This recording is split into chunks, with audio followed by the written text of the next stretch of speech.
Buenas tardes, días o noches desde el lugar en el cual nos estén viendo o escuchando. Gracias por acompañarnos a esta serie de programas en donde abordaremos la historia de Luis Miguel Gallego Basteri, en el cual nos sumergiremos en la historia de este ícono de la música y de una de las figuras más queridas por mucha gente.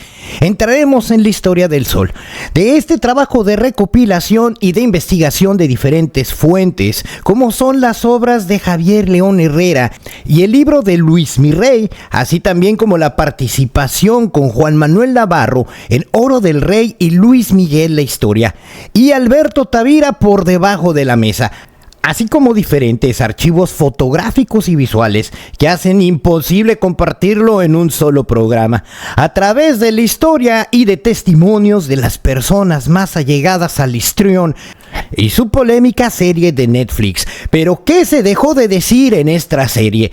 Entraremos al mundo de uno de los cantantes más importantes en la historia de la música hispanohablante. Los llevaré en un viaje desde los inicios con una pieza vital en la historia del cantante, Los Papás. Espero también disfruten el primero de esta serie de programas de la historia del sol, Luis Miguel.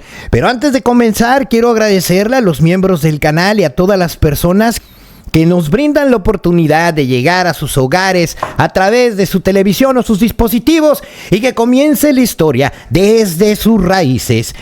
Corría el año de 1944. Una voz desgarrada hace eco en la montaña. Hay alguien ahí, viene alguien.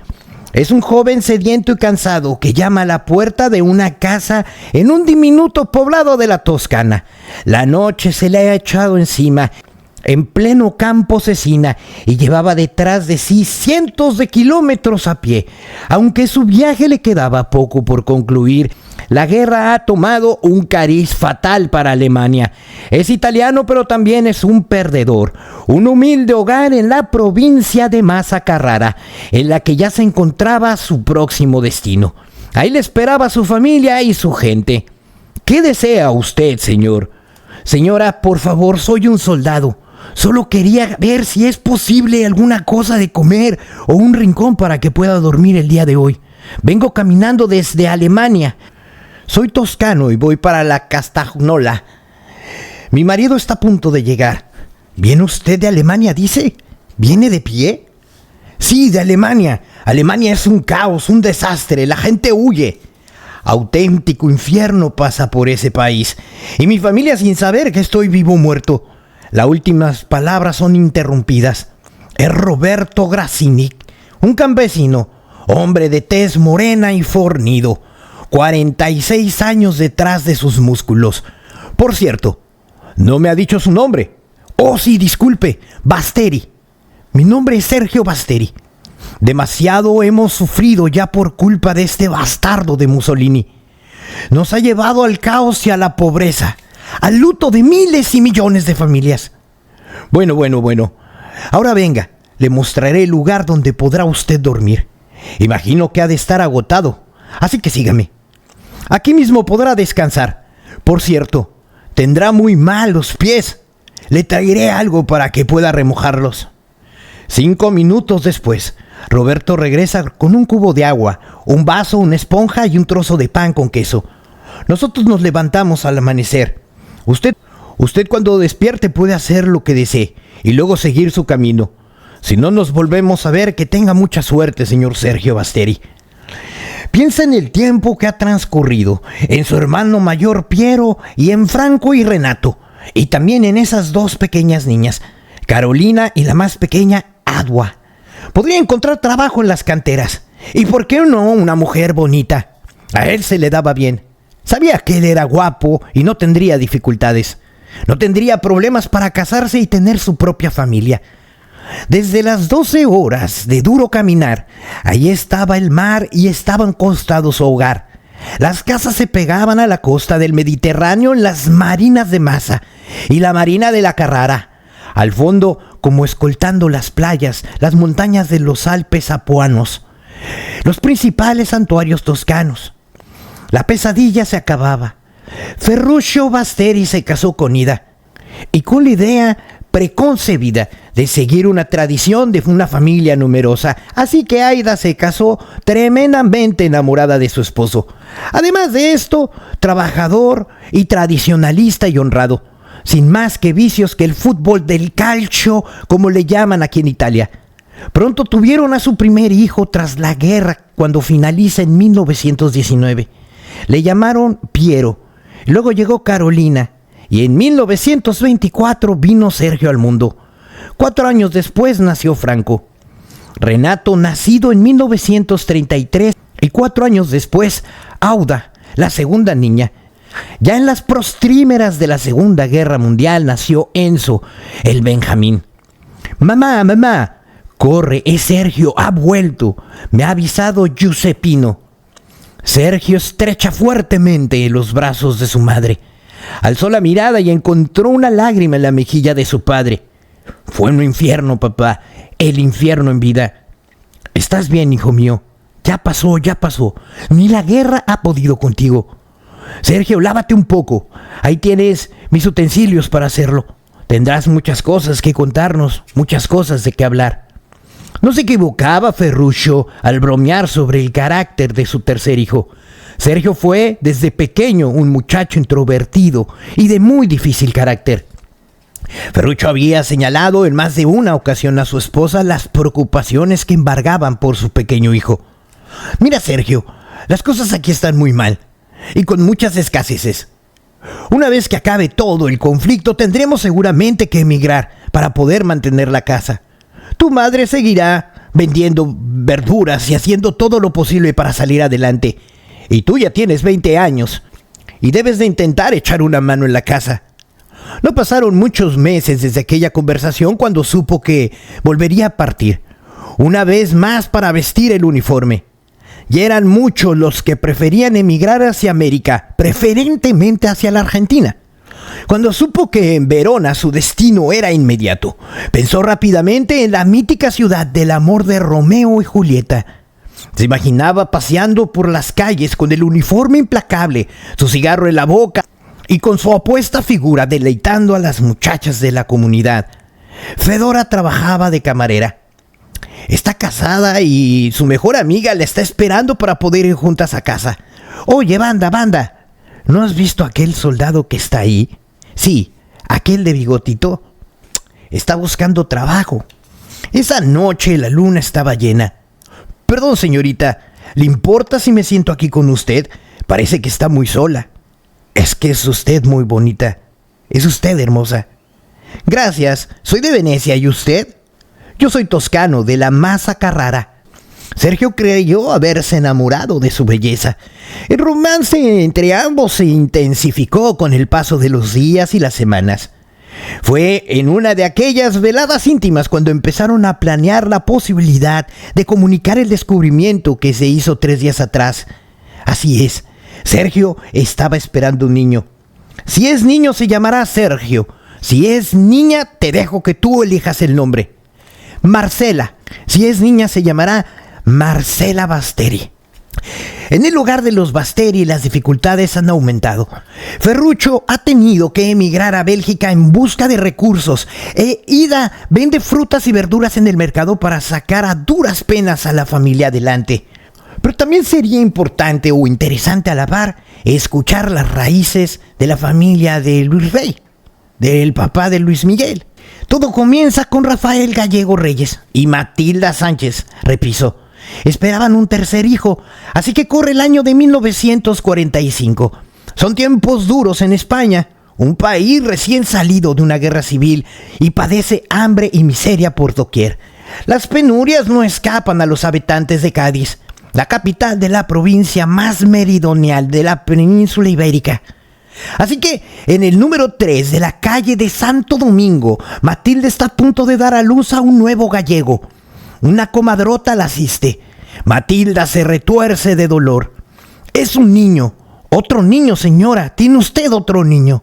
Se acordaba siempre de su Rafaelito, como si fuera su primogénito, muerto a los 2 años de edad de un ataque de meningitis. En marzo de 1940 dio a luz a su segundo bebé, José Manuel, al que llamó Pepe, y 2 años después a Vicente. cuando llegó al mundo sano y salvo. Ahora por fin, el 28 de junio de 1945, abría los ojos frente al Atlántico el más pequeño de los gallegos. Rafael esperaba afuera. Lo único que se imaginaba en ese momento es que iba a tener otro hijo y que lo iba a llamar Luis. Sí, señor, Luis Gallegos. El 2 de julio fue el día elegido. Así constaría para siempre los papeles de su pequeño hijo. Rafael era empleado farolero en unos servicios eléctricos de Cádiz. El sueldo, sin embargo, no alcanzaba para poner a la familia a salvo de las necesidades cotidianas. No paraba de pedirle a Dios el poder sacar adelante a esa cosa tan diminutiva que ahora era su hijo y el chorro del agua que lo bautiza con el nombre de Luis Gallegos Sánchez. Un buen día, Rafael voltea a ver a su hijo. Mi padre nos ofrece la posibilidad de mudarnos a la casa de regenta en la calle de Doctor Dacarrete. Bueno, no es que sea una gran cosa, pero desde luego estaremos mejor aquí. Mira, Luis está llorando otra vez. Creo que tiene hambre. Mi hijo, pobrecillo tan chiquito. Con 3 meses de edad, Luisito pudo cobijarse en el techo mejor con sus hermanos de 3 y de 5 años, que lo contemplaban y se asombraban de la potencia de su llanto. Llegaba el año de 1950. La desgracia llamaba a la puerta de los gallegos. El padre de familia había caído enfermo en el hospital de Cádiz. El ayuntamiento de Cádiz le comunicaba a Rafael Gallegos Rey la invalidez permanente por su enfermedad y a cambio de ello le daban una mínima pensión de 300 pesetas al mes, la mitad de su sueldo. Tienes que ver a tu hijo Luis con la guitarra. Cómo se maneja, es un auténtico portento. Yo creo que Dios nos los ha enviado para salvarnos de la desgracia, Rafael. Los progresos de su hijo menor con la música era el único tema que levantaba la moral a Rafael.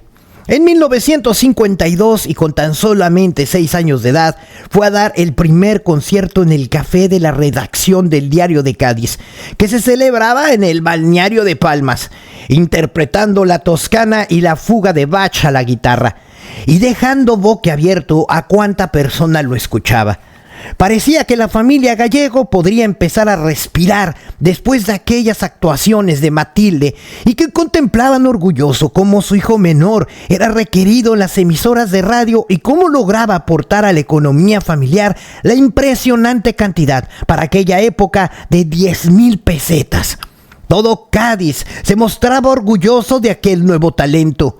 Luisito Gazán, que así se llamó más tarde tras componer las 2 primeras sílabas de sus apellidos, ya daba su concierto con guitarra en teatros y no tardó en traer la atención a los cazatalentos, a los cazavalores que estaban en turno. Un día, a punto de cumplir los 8 años de edad, le tocaron a la puerta. ¿Es usted, Matilde? Me llamo Juan Lara.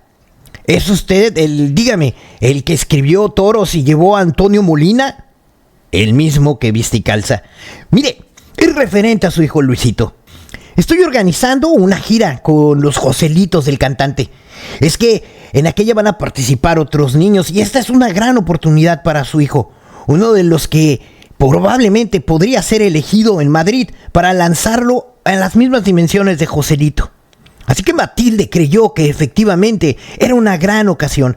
Así fue como Luisito Gazán se embarcó en aquella gira por España y como después compitió para ser el gran elegido para ese lanzamiento prometido. Aunque finalmente no lo logró, si al menos llegó a grabar en aquel año, en 1953, su primer disco de sencillo. Luisito mostraba orgulloso por todo Cádiz su disco. Mira, papá, Fandango Alegría Serena, una zambra en toda su totalidad. En todo canto, toca con su guitarra y me enseña cómo mi productor llamado Faustino Patrón lo admiraba. Mi marca se ha dicho y se llama Zafiro. Muy bien, hijo mío, muy bien. ¿Y el dinero? Platón ha dicho que se encargará de todo y que nos mandará todo lo que corresponde. Además, creo que también tiene intenciones de grabar otro disco con 4 villancicos. Por otro lado, en la historia, nos trasladamos hacia la bella Italia. La bella Italia de la posguerra, siendo muy complicada la situación en banda. El trabajo sigue escaseando. Corre el mes de diciembre de 1946. El humilde hogar de los Basteri en la Castagnola, que se ha convertido en un ir y venir de gentes. Está bien, se llamará Marcela. La bautizaremos aquí en la Castagnola. La pequeña Marcela Basteri, recién nacida, en todas las casas era una alegría y nadie se preocupaba por los problemas. La niña crece en la primavera del año de 1947, dejando paso al verano de la Toscana. Una tarde, Sergio quería hablar a solas con ella y la miraba fijamente a los ojos. Banda, mi amor, yo lo sé, te vas a ir a Argentina. No hay más remedio. Tengo que buscar un porvenir digno para ti y para la pequeña Marcela. Y en la Argentina hay mucho trabajo. Pero es que te vas muy lejos, amor. ¿Cómo vamos a hacerle con la niña? ¿Cómo le voy a hacer yo? Aquí estaremos. No te preocupes, mejorará nuestra situación. Así que la partida es rumbo a Génova. El barco espera para cambiar sus vidas. Su cuñada le había dicho que la Argentina es ahora una gran esperanza. Sergio se esconde en un rincón de la cubierta cuando las lágrimas ya son inevitables. Fedora era una mujer muy feliz y adoraba a la pequeña Marcela, la hija de su amiga Banda. Banda quería independizarse del hogar de los Basteri. Sin embargo, Sergio ahí prefería tener más libertad a la hora de encarar la vida y no vivir bajo la atenta mirada de Ida. Un día conoció a Russo Ciro, un camionero napolitano en el cual fue desarrollando algo más que una amistad. Russo quedó impresionado de la belleza de Banda. Le propone irse junto a él a Nápoles para poderse casar. Aquella noche tan larga para Banda Terroso que no pudo conciliar el sueño. Pensaba en que Sergio todavía la recordaba y la quería, pero desconfiaba verlo de nuevo. Ni siquiera sabe si él ya había encontrado otra mujer, se había olvidado de ellas y de la pequeña Marcela. Y después pensó que con Russo encarnaría la seguridad de una familia y un futuro por delante. ¿Qué hacer con Marcela si decide dar el sí al napolitano? La pequeña Marcela llora en su cuna y está a punto de cumplir 1 año. Al día siguiente su madre, con el rostro lleno de lágrimas y con la voz entrecortada, le dice adiós, hija. Y se va con el camionero napolitano. Carolina Basteri se ve invadida por la ansiedad y busca nerviosa un cuchillo con el cual podría abrir el sobre transoceánico sin romperlo. Por fin extrae de su interior 2 manuscritos. Uno va dirigido a ella, es de su esposo Gianni. El otro es del domicilio de los Basteri, concretamente para Banda Terroso. Y lo ha emitido Sergio. Son excelentes noticias. Está bien y ha logrado asentarse en Argentina. Sergio también, por su parte, reclama a Banda Terroso y a la pequeña niña Marcela para que se junten y se trasladen a América. Mamá, Sergio y Gianni escribieron. Mira, nos mandan a mí y a Banda y a la pequeña Marcela. Ya he encontrado casa y trabajo, estoy muy contenta. Adúa, hija mía, ve con Mario y lleven la moto a la casa donde está viviendo ahora Banda. Una señora ha dicho que Banda ya no vive ahí y que se marchó hace tiempo. ¿Cómo? Señora Ida, ¿cómo está? Pase. ¿Dónde está Banda? ¿Dónde está mi nieta? Es que no podría decírselo, no sé dónde están. Lo siento mucho, señora, pero no le puedo decir. He prometido que no diría nada. O me dices ahora mismo dónde están o no la cuentas. Está bien. Se ha ido a Nápoles con un camionero que conoció. Creo que se van a casar. Se llama Russo Ciro. Van a tener un hijo. ¿Y la niña? ¿La niña dónde está? A la niña la han dejado en un orfanato. ¿Ya sabe el camino? Sí, ya sé dónde está. Sé perfectamente dónde está. Ya sabía que Banda no era una persona de fiar. El edificio tiene un gran portón de madera rematado con un arco. Ida toca la puerta fuertemente. Quiero hablar con la superiora y ahora mismo. Me llamo Ida. Soy la abuela de la pequeña Marcela Basteri. Vengo por ella. Me temo que eso no va a ser posible, señora. ¿Cómo que no va a ser posible? Me llevo a la niña y me la voy a llevar ahora. ¿Me oye? Cálmese, señora. No podemos darle a la niña. Es completamente ilegal. Y si se empeña, nos veremos obligadas a llamar a los carabineros. La señora Wanda Tarroso ha firmado un documento legal como madre mediante el cual prohíbe a cualquier persona que se pueda llevar a la pequeña. Usted, por ejemplo, podría venir por ella los sábados y la podría devolver hasta el domingo. Son muchas las dudas que le asaltan en ese momento acerca del futuro de su nieta. Adwa Basteri es una mujer ya a finales de 1951 y está con su sobrina Marcela en el jardín del colegio. Va a verla casi a diario. La niña tiene 5 años. La mitad de los hijos, exactamente los 3 mayores, están en las Américas. Así que Adwa se pregunta cómo sería vivir en Buenos Aires. La pequeña está a punto de ser trasladada a otro colegio donde podría iniciar con sus estudios. Cosio Carrieri es un joven alto y apuesto, miembro de un cuerpo de carabineros. Muchos chicos anhelaban en los últimos tiempos el amor de la joven Basteri, que ahora estaba a punto de cumplir 18 años. Desde un primer momento compartió la pasión de su pretendida por la pequeña Marcela. Empezó a acompañarla todos los días al colegio. Corría el año de 1955. Ida sabe que Sergio tendrá que llamar por su hija y que tarde o temprano querrá verla. Cada vez que le escribía, se la recordaba. Ella es una señora mayor y no va a poder cuidar toda la vida de su pequeña hija, le decía Sergio. Además, ¿con quién mejor que estar con su padre? Por otro lado, nos remontamos y nos trasladamos en el tiempo a España. Matilde acaba de recibir una mala noticia. Le habían prometido lanzar a Luisito Gazán por televisión, pero no había sido así. En la película de Copla Andaluza, de la mano de Benito Perojo, hubo más suerte, pero interpretó un pequeño papel de un nieto de un gitano al lado de una figura tan importante como era Rafael Farina y Adelfa Soto. Rafael, tenemos que mudarnos a Madrid. Luisito tiene un gran futuro y tiene un gran porvenir, hay que sacarlo de aquí. Así fue como en el año de 1954 la familia se separaba. El mayor de los hijos, José Manuel, había logrado un trabajo como ayudante de cocina en un barco de una compañía transatlántica llamada el Marqués de Comillas. Vicente se quedó en Cádiz con su padre y con su tía y el pequeño Luisito de 9 años de edad. Y así se aventuraba junto a su madre a triunfar definitivamente en la capital española.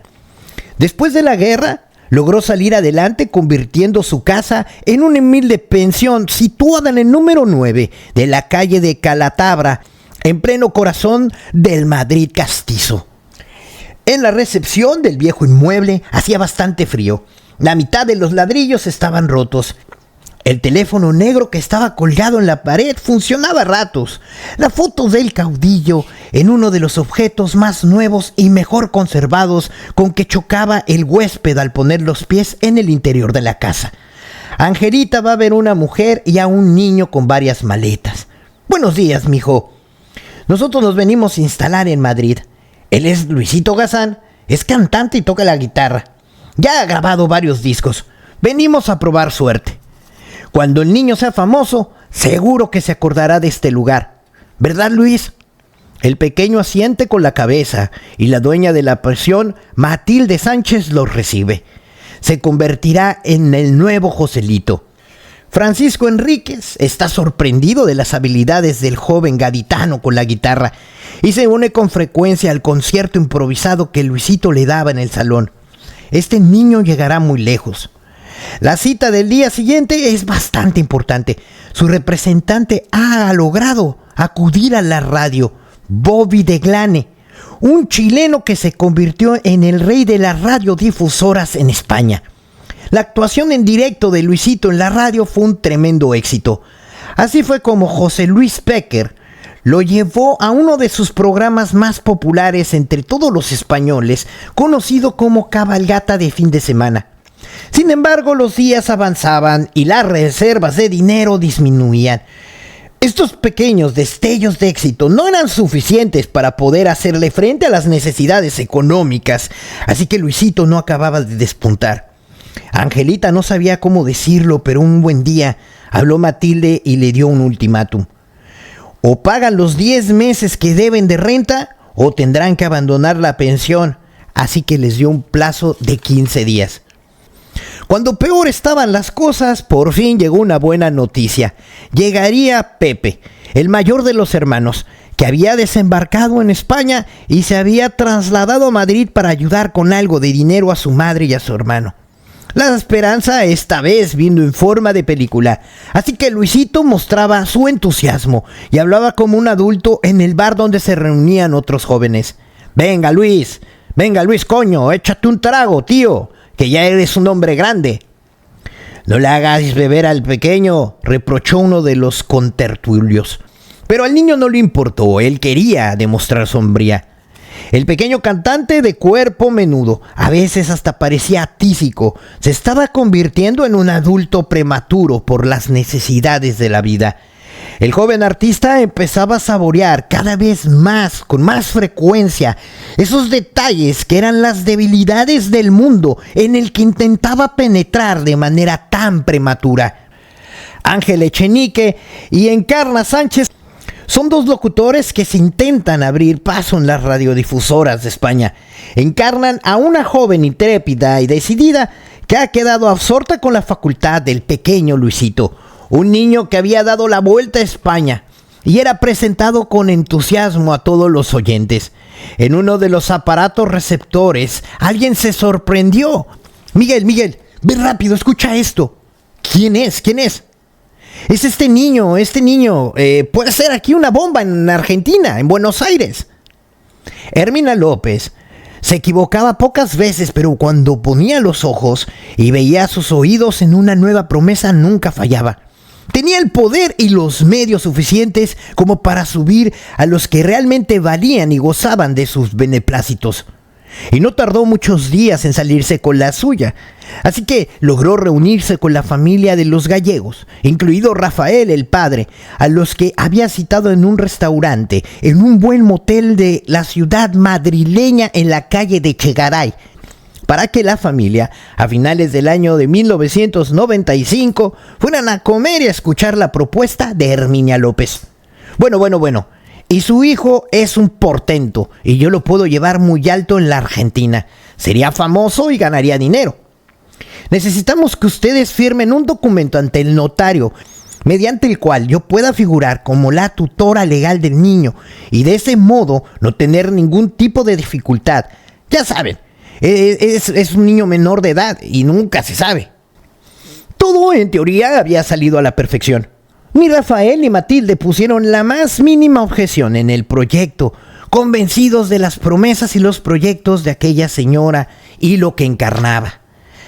A los pocos días los gallegos despidieron a su pequeño hijo. El 28 de mayo, con 9 años de edad, en la iglesia de San Antonio Matilde, para decir que Luis siempre había sido el delirio de sus ojos y no podía dejar de llorar. En ese momento su pequeño niño se embarcaba en una aventura argentina, la nueva tierra prometida. Un marinero de Barcelona se apercibe de que el niño lloraba desconsolado en el rincón de la cubierta del barco. Pronto reconoce al pequeño cantante. Luis, ¿qué te pasa? Vamos, verás que Buenos Aires te va a ir muy bien, vas a ser famoso y volverás rico para estar con los tuyos.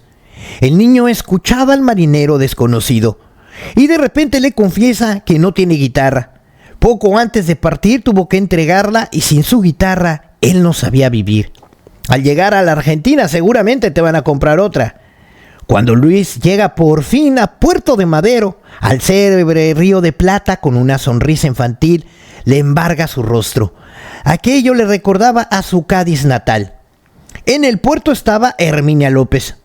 Una primera corazonada de sensaciones negativas se le vinieron encima, aunque después se le pasaron en el momento que le regalaron una nueva guitarra. Mira, ¿qué te digo? Aquí viniste a trabajar. A mí no me gustan los mocosos vagos y traviesos. Usted no es mi padre ni mi madre para hablarme así. Herminia se indignó con la respuesta de aquel niño, así que estimó impertinencia. Este será tu cuarto. Mañana mismo tenemos que estar listos para cantar, pues tenemos un contrato en los clubes de la calle Corriente. Fue todo lo que dijo antes de salir, dar un portazo y marcharse. Cuando se cerró la puerta, el mundo de Luis se cayó encima. Una cama, un armario viejo, lleno de enseres, estaban por convertirse en un infierno. Sabía, a pesar de su corta edad, que no era oro todo lo que relucía en el espectáculo. Presentía que un auténtico infierno se le avecinaba. Luisito había madurado a pasos agigantados en sus últimos 3 años. Y los temores de aquellos primeros días no tardaron demasiado en confirmarse. Sus actuaciones se contaban por éxitos, pero ello repercutía jamás en su acercamiento entre el cantante y la representante. Lejos de ello, inventaban excusas fingiendo enfermedades o cualquier otro tipo de fantasía, con tal de no sentir que daban su brazo a torcer. El gran público, ajeno a todo esto, tan solo aplaudía a rabiar en las actuaciones del niño prodigio andaluz, que acabó triunfando en un gran y numeroso número de locales en el espectáculo de Argentina. Así como la televisión, su carisma y su magia en el arte de la música le seguía sirviendo para recibir admiración de todo tipo.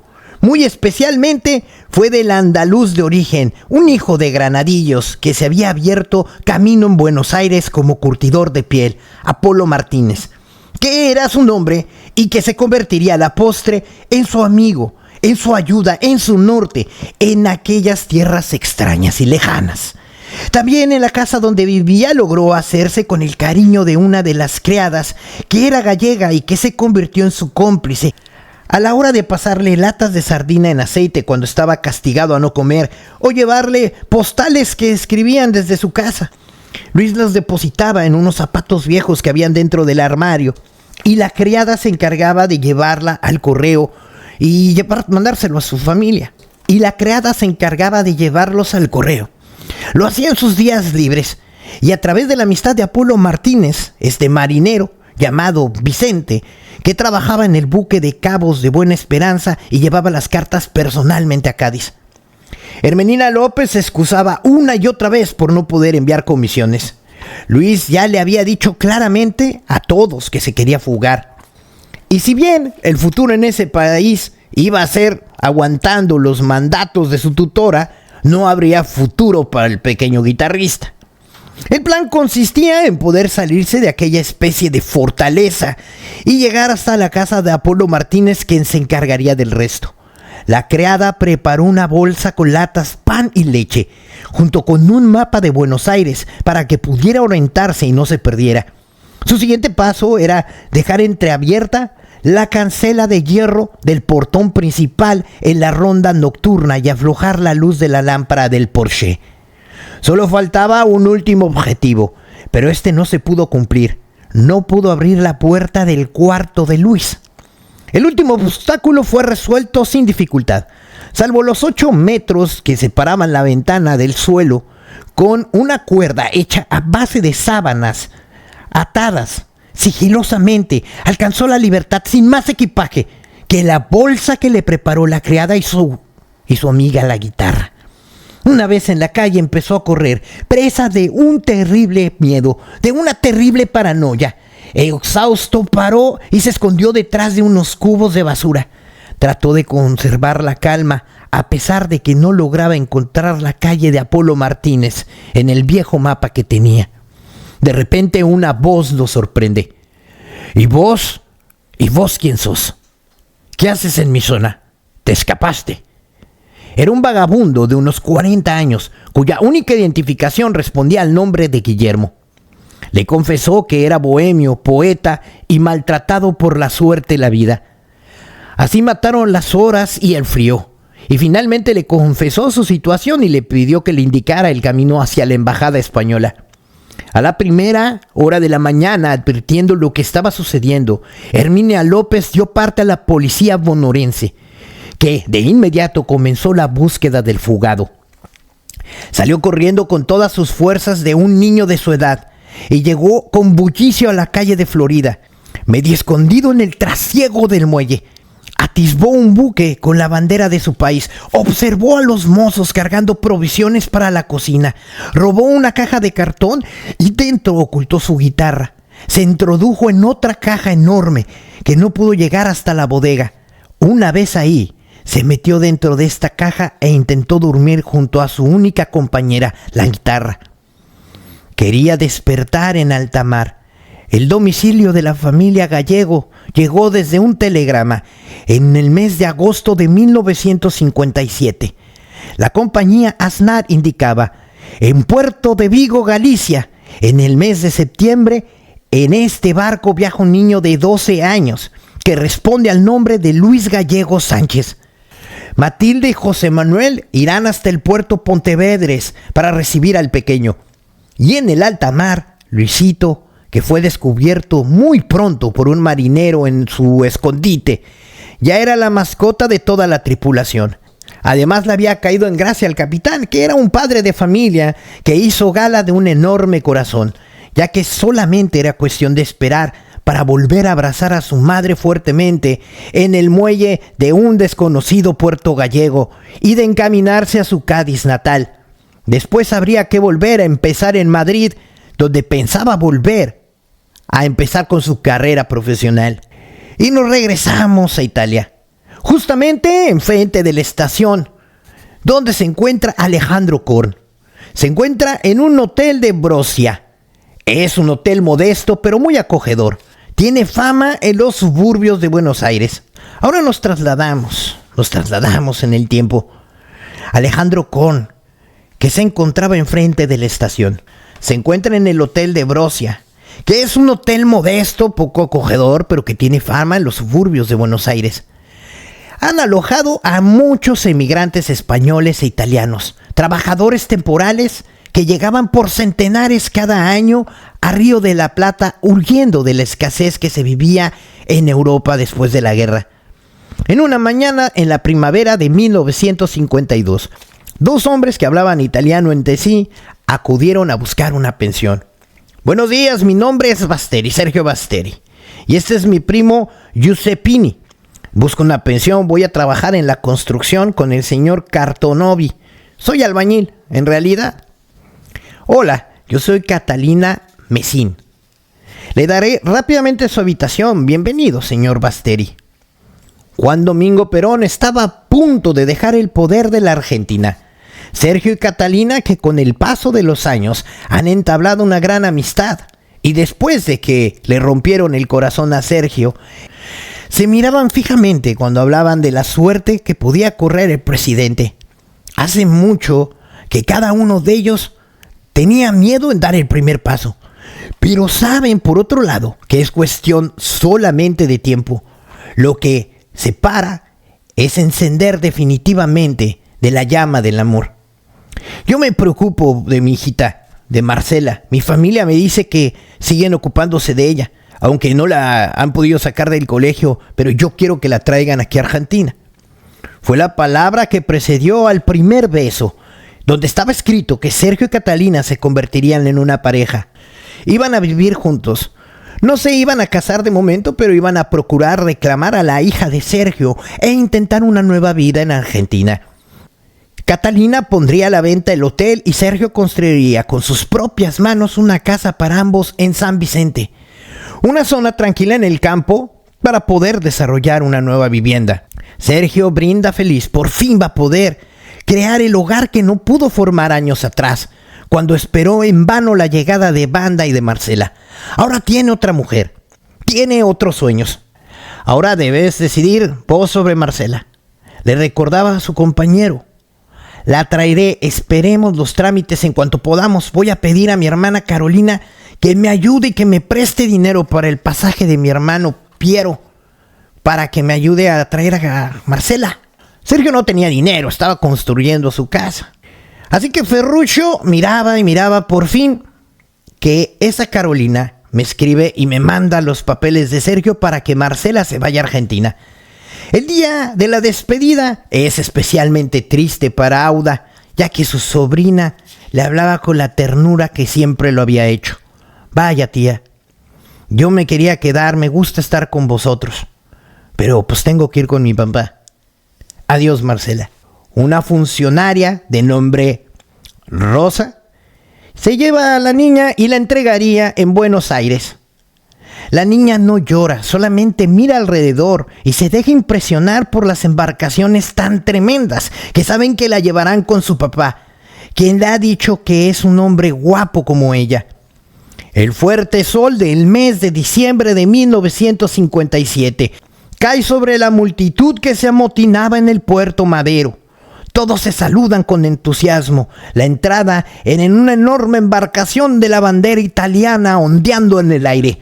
Son las 11 de la mañana. Entre la muchedumbre eufórica se encuentra Sergio Basteri y su hermana Carolina y su compañera Catalina. El barco por fin se detiene. El sudor y los nervios no hacen más que bajarlas. El reloj está a punto de dar la 1:15 cuando, abriéndose paso entre los demás pasajeros, desciende a tierra firme una mujer, una niña, que viene con su mano preguntando por los Basteri. Aquí, yo soy Basteri, respondió Sergio completamente emocionado. La cruzó por debajo, pero en apenas 2 segundos abrazó a su hija llorando como nunca antes lo había hecho. Es una niña muy guapa, como él mismo lo había profetizado. Mira, es tu tía Carolina. ¿No le das un beso a tu tía? Le requiere Carolina, totalmente emocionada. La abuela dice que os manda un beso. Transcurrieron unos minutos y la señora instigó a Sergio a firmar el documento. Bueno, señores, no saben ustedes la reina hija que tiene. Ha sido un viaje maravilloso junto a ella. Queden con Dios y que sean una familia muy feliz en la Argentina. A Luisito no le salen muchas galas, pero no se desespera. Ha hecho que sus padres se trasladen a Madrid para poderlo respaldar lo más posible dentro de su carrera, pero un mal trago de Buenos Aires, viven de prestado y en una casa de un sacerdote de un amigo de la familia, don José Manuel, en el pleno barrio de Vallecas. Su padre vende cigarros en un bar cercano. Las cosas más o menos van saliendo adelante. Su hermano Vicente, quien también hace sus pininos artísticos, está a punto de embarcarse a dirección a Cuba, junto con los Churrumbeles de España, que a finales de aquel año de 1958 son todo un éxito. Oye Luis, estaba pensando que habría que cambiártelo de Gazán, porque se escucha muy feo. Sí, en verdad es porque no se utilizan los apellidos de los familiares Gallego y Repiso. No. Rey es mi segundo apellido. Es corto y comercial. Luisito Rey. Sí, papá, me gusta. Luisito Rey. En mi próxima gala me presentaré como Luisito Rey. Y ahora a brindar por el éxito y por el viaje de Tito a Cuba, que va a conocer a unas tías muy buenas. Se fascinaba cuando escuchaba las historias que su hermano Vicente le narraba cuando regresaba de Cuba. Luisito Rey, por su parte, tampoco estaba perdiendo el tiempo. Había logrado un buen contrato, puesto que iba a actuar en el Circo Price, que ya se sabía que iba a estar en Madrid, y que pasaba por el Price podía ser la antesala del éxito absoluto. Pronto comenzó a destacar también como un buen compositor. En el año de 1962 tuvo una importante cita con Ricardo Ardébol, un hombre con peso dentro del mundo discográfico. Ardébol apostó fuerte por aquel talento y aquellas apuestas comenzaban a dar sus frutos.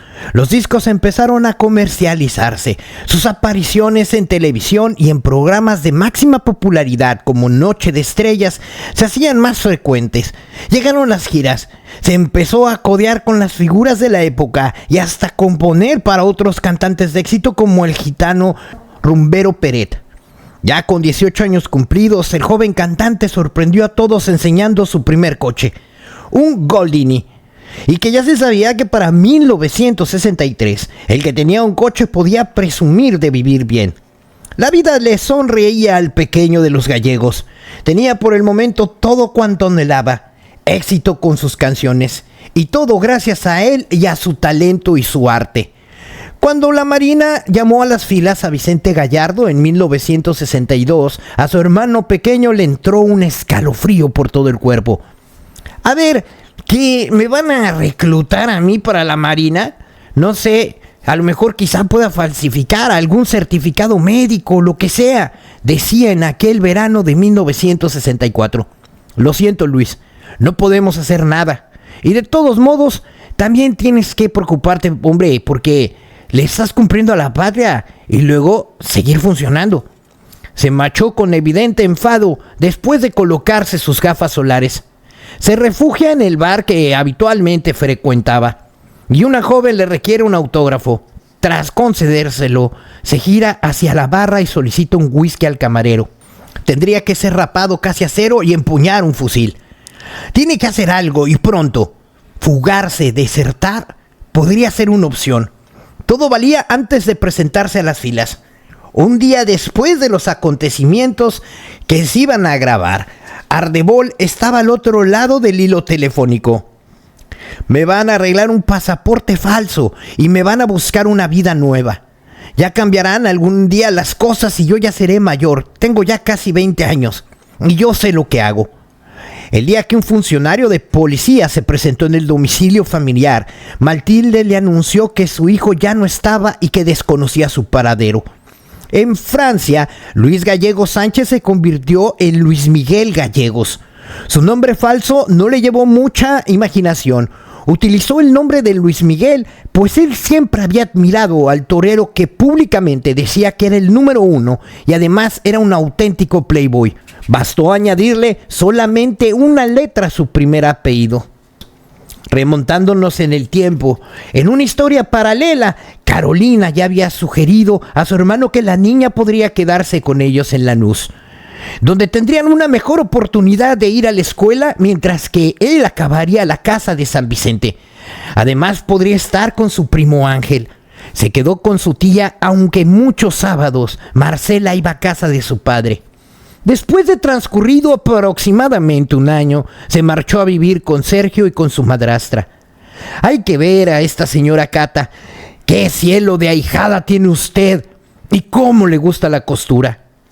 Estuvo más o menos 2 años en aquella casa particular, la nueva del intendente, que era la modista de alta costura y que le ayudó una vez que terminó de estudiar. Pero su belleza no pasaba inadvertida para nadie en San Vicente, y mucho menos para su padre. Se sentía su dueño, su protector, y la esperaba siempre para llevarla a su cuarto y encerrarla con una llave echada. Cuando estaba a punto de cumplir los 15 años, Marcela regresa a Lanús. La verdad es que ya había oído hablar mucho sobre la capital francesa. Estaba convencido de estar pisando uno de los lugares más exclusivos y majestuosos del planeta. Las pequeñas embarcaciones deslindándose suavemente sobre la Sena, la Torre Eiffel presidiendo el horizonte y los coloridos campos elíseos, la bohemia del barrio latino. Tenía en la bolsa la dirección de su amigo Alejandro Marco, un salmantino que había conocido en Barcelona, el cual lo acogió en su casa e intentó introducirlo en la noche de la bohemia parisina. Un día, logró hacerse con un hueco para actuar en Trini López, un espectáculo latino que se había celebrado en la Sala de Olimpia. Pablo Picasso estaba presente entre el público y se maravilló con la canción titulada El Loco. ¿De dónde eres, muchacho? De Cádiz, de la Bahía. Hijo mío, es un escalofrío que se escucha. Pero en realidad, en Francia no era nadie. No ganaba dinero, empezaba a desesperarse y decide enviar su proposición a su hermano mayor, que quería que se convirtiera en su manager para regresar a Argentina, recordando el éxito que tuvo y que, ¿por qué no se podía volver a repetir bajo otras circunstancias? Su objetivo era llegar al número 1 en América como cantautor. Aproximadamente 10 años de aquel llanto por una guitarra en ese barco, Luis miraba las estrellas en el barco que le conducía de nuevo al Río de Plata. Conforme el buque se iba adentrando en el puerto de Madero, recordaba aquel día con Herminia López. El popular Mancera escuchaba atentamente a Luis Rey. Pepe Gallegos se había encargado de todo. Las pruebas de Luis realizadas eran para una posible contratación para un programa de sábados que se llama Circulantes. Sábados Circulantes. ¡Che! ¡Estás contratado! Pipo Mancera era una garantía de triunfo. Sus programas eran un éxito de la música latina en todo Hispanoamérica.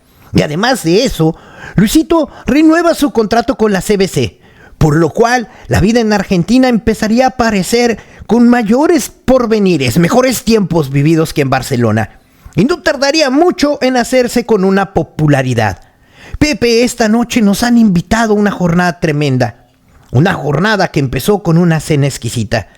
la gente vestía de manera elegante y clásica. Luisito se sentía a gusto, las cosas como debían de ser. Buenos vinos, tranquilidad, conversaciones infinitas, a mitad de la fantasía, a la mitad de la realidad, después de cafés y licores y de música, cada cosa a su tiempo y sin tiempo que perder, porque el tiempo sobra y la noche es joven. El destino había guardado, sin embargo, una desagradable sorpresa para el aparente bienestar de Luis Rey. Pepe, no sé qué me pasa, pero no me encuentro bien. Le dice a su hermano en el domicilio que ambos compartían en Bonorense, en la calle de José Evaristo Uribaru. Tras ingerir las manzanas y un yogur, Luis empeora y comienza a vomitar sangre. Así que Pepe se alarma. Apolo Martínez le recomienda que lo lleve a una de las mejores clínicas de Buenos Aires. Así que los primeros días de asistencia médica fueron cubiertos sin problema debido al último dinero que había ganado. Pero el ahorro no era su principal virtud y pronto tuvieron que acudir a un prestamista, originando una gran deuda. Llegó un momento en el que Pepe tuvo que decidir, así que se inclinó por llevar a su hermano a casa a pesar de que el doctor le advertía que si lo hacía había posibilidades de que él no sobreviviera. Pero el milagro se produce lentamente y Luisito se va recuperando. ¿Qué me ha pasado, Pepe? Nada, hombre, que has comido una ensalada llena de bichos. Hablaré con una compañía y además creo que tiene pensado una gira con otros países. Los discos funcionarían bien en Venezuela, en Costa Rica y no sé dónde más. A partir de ahora, a ver si te cuidas, hombre, de no estar comiendo tanta basura en la calle. También tengo una periodista que te hará un reportaje. ¿Y qué vamos a decir? Pues no lo sé, ahí te inventas tú algo. Pepe Gallego cumplía a la perfección su papel en la sombra. Y a pesar de sus 25 años, disponía de la viveza y de la habilidad suficiente como para salir airoso de un mundo tan complicado. La hora de hacer las cosas al estilo de los Gallego, es decir, inventando el invento y persiguiendo la pequeña recompensa o la rentabilidad de una oportunidad de amistades antes de dejarse llevar por el cauce oficial. Hay que tener amigos hasta en el infierno, solía decir Luis. El éxito americano se fraguó principalmente gracias a Frente a una copa de vino, una de las canciones que había compuesto en el coche de Palmas y una locura. La embriaguez lo inspiraba. Aquella inspiración lo lleva al número 1 y subir como la espuma para obtener una gran fama internacional. Quien había llegado a Buenos Aires procedente de Barcelona, Tito, otro bohemio polifacético. Y nos vamos. Vámonos con Marcela. Marcela va a cumplir los 18 años en su hogar en San Vicente, al que ha regresado de manera definitiva. Recuerda el día que asistió a la boda de su primo Ángel y que todo el mundo se estaba fijando en ella. Sergio no podía dejar el futuro de su hija a la deriva y él mismo encontraría a alguien que pudiera ser un buen marido. Con lo bueno que eres tú y lo dócil, no tardará algún vivo en echarte el ojo. Y tú le tienes que dar un hijo, así que fíjate bien y hazle caso a tu padre. Cata trabajaba hace poco tiempo como empleada para el hogar de los Galluilo. Es una mujer de buen corazón y admira a su ahijada. Marcela, tráeme aquella cacerola. Sí, gracias. Los señores donde trabajo me han dicho que los acompañe a Mar de Plata. Ellos veranean allá todos los años. Tienen una cadena de electrodomésticos y también tienen mucho dinero. Voy a hablar con tu padre para que te vengas conmigo. Y así descansamos un poco de las voces y la presión de Pedro. Marcela se ilusionaba con la llegada de cada verano. Desde aquella primera vez que fue de Mar de Plata se enamoró. Contaba los días de cada mes esperando volver a la playa desde el primer año. Así que entabló una amistad con la hija del señor Gagüilo y con la esposa de uno de los hijos de su madrastra. Una tarde, a finales de 1967, las mujeres hacían planes para salir, pero no se ponían de acuerdo. Cata, vamos esta noche al patio de los tangos. ¿Al patio? No, mejor vamos a la París. Como quieras está bien. Hoy elige Cata. ¿Y Cata, qué prefieres? Se fueron a la cafetería El París. La cafetería París es un local de moda en Mar de Plata en los años de los 60. Han pasado celebridades del espectáculo, como Palito Ortega, Julio Iglesias, Lola Flores. Así que Catalina Había escogido una mesa muy cercana al pasillo, por donde debía de subir el artista en turno a cantar. Han pedido algunos refrescos. Un joven delgado, muy bajito, empuñaba la guitarra española con un estilo muy especial. Sube su pierna izquierda en la silla y apoya en el muslo el instrumento. Mira, mira, es Luisito Rey, un gallego, y fíjate qué linda canta. ¿Se ha fijado en ti, Marcela? Ella se sonroja. El cantante no ha dejado de mirarla. Marcela aprovecha para agarrar al niño de su amiga, se levanta de la mesa y sin dejar el pasillo intentaba calmar el llanto incipiente del bebé. Luis Rey requirió a su hermano mediano. Tito, ve tras esa rubia que está ahí, acércate y dile algo, me gusta mucho. Su hermano, maestro en lides, no tardó ni un segundo en acercarse a Marcela. Señorita, allá hay alguien que lo quiere conocer. Al poco tiempo llega Luisito, presentándose con su hermano Tito. ¡Qué lindo nene, es tuyo! Es que no puedo yo tener un bebé, estoy muy chica. Oh, sí, claro. ¿No les importaría que mi hermano y yo les hagamos compañía en su mesa? No, claro, siéntese. Marcela, a pesar de ser una niña chica, bastante tímida y a duras penas podría ocultar su satisfacción por aquella compañía. Emergía el lado romántico de Luis Rey. Vivimos principalmente aquí en la Argentina, pero siempre estamos de gira en otros países cercanos. En mi país también logré el número 1 y en Francia anduve con Picasso. Pues, lo único que te quiero decir es que tienes una cara hermosa. Yo creo que darías bien como actriz. ¿Verdad, Tito? Mira, Marcela. Era demasiada artillería para aquella inocente muchacha de ojos claros cuyo toque de sensualidad estaba lejos de parecerse a la mujer que estaban acostumbrados a tratar. Le susurró a su hermano que era un flechazo. Tito empezó a sospechar que su hermano realmente se había quedado prendado con aquella italiana. Al abrir sus ojos, la hermosa Basteri embozó una sonrisa. Cata, creo que me he enamorado. Y creo que también le he gustado porque nos han invitado a una fiesta. Pero Cata, otra vez ya te he dicho que no me gusta Rubén. Y mucho menos esos feos del hijo del médico que mi padre quieren que me case con ellos, solamente porque tienen dinero. Aquella fiesta fue la confirmación de lo que ya era un romance anunciado, intenso y tremendamente apasionado. Él creyó haber encontrado a la mujer de sus sueños. En una de aquellas noches extasiadas de pasión, a Luisito le sobraba la inspiración por los 4 costados para haber compuesto miles de canciones. La única que acabó por no llamarse de otro modo, Marcela. Una canción que luego cantaría Luis Miguel. Marcela tenía que regresar a San Vicente. Y con la cara llena de tristeza, la joven pareja charla junto a la orilla del mar. Mi padre no va a quererte. Bueno, cariño, no te preocupes, yo iré a hablar con tu padre a San Vicente antes de irme a Venezuela. Y si no le caigo bien, pues ¿qué le vamos a hacer? Yo te quiero con toda mi alma. Yo también te quiero, Luis. Así se despiden desde la orilla de Mar del Plata, con un beso lento, sincero y enamorado. He conocido una persona en Mar del Plata este verano pasado. Es un cantante español llamado Luis Rey. Y es una persona muy buena y muy cariñosa. Sergio no reacciona aparentemente. Deja pasar unos segundos con esa mirada a los ojos de Marcela. Y este hace un ademán de retirar sus cubiertos de la mesa. Y por fin habla. Un cantante gallego, además famoso. Y claro, ¿crees que va a enamorarse perdidamente de una desconocida como tú?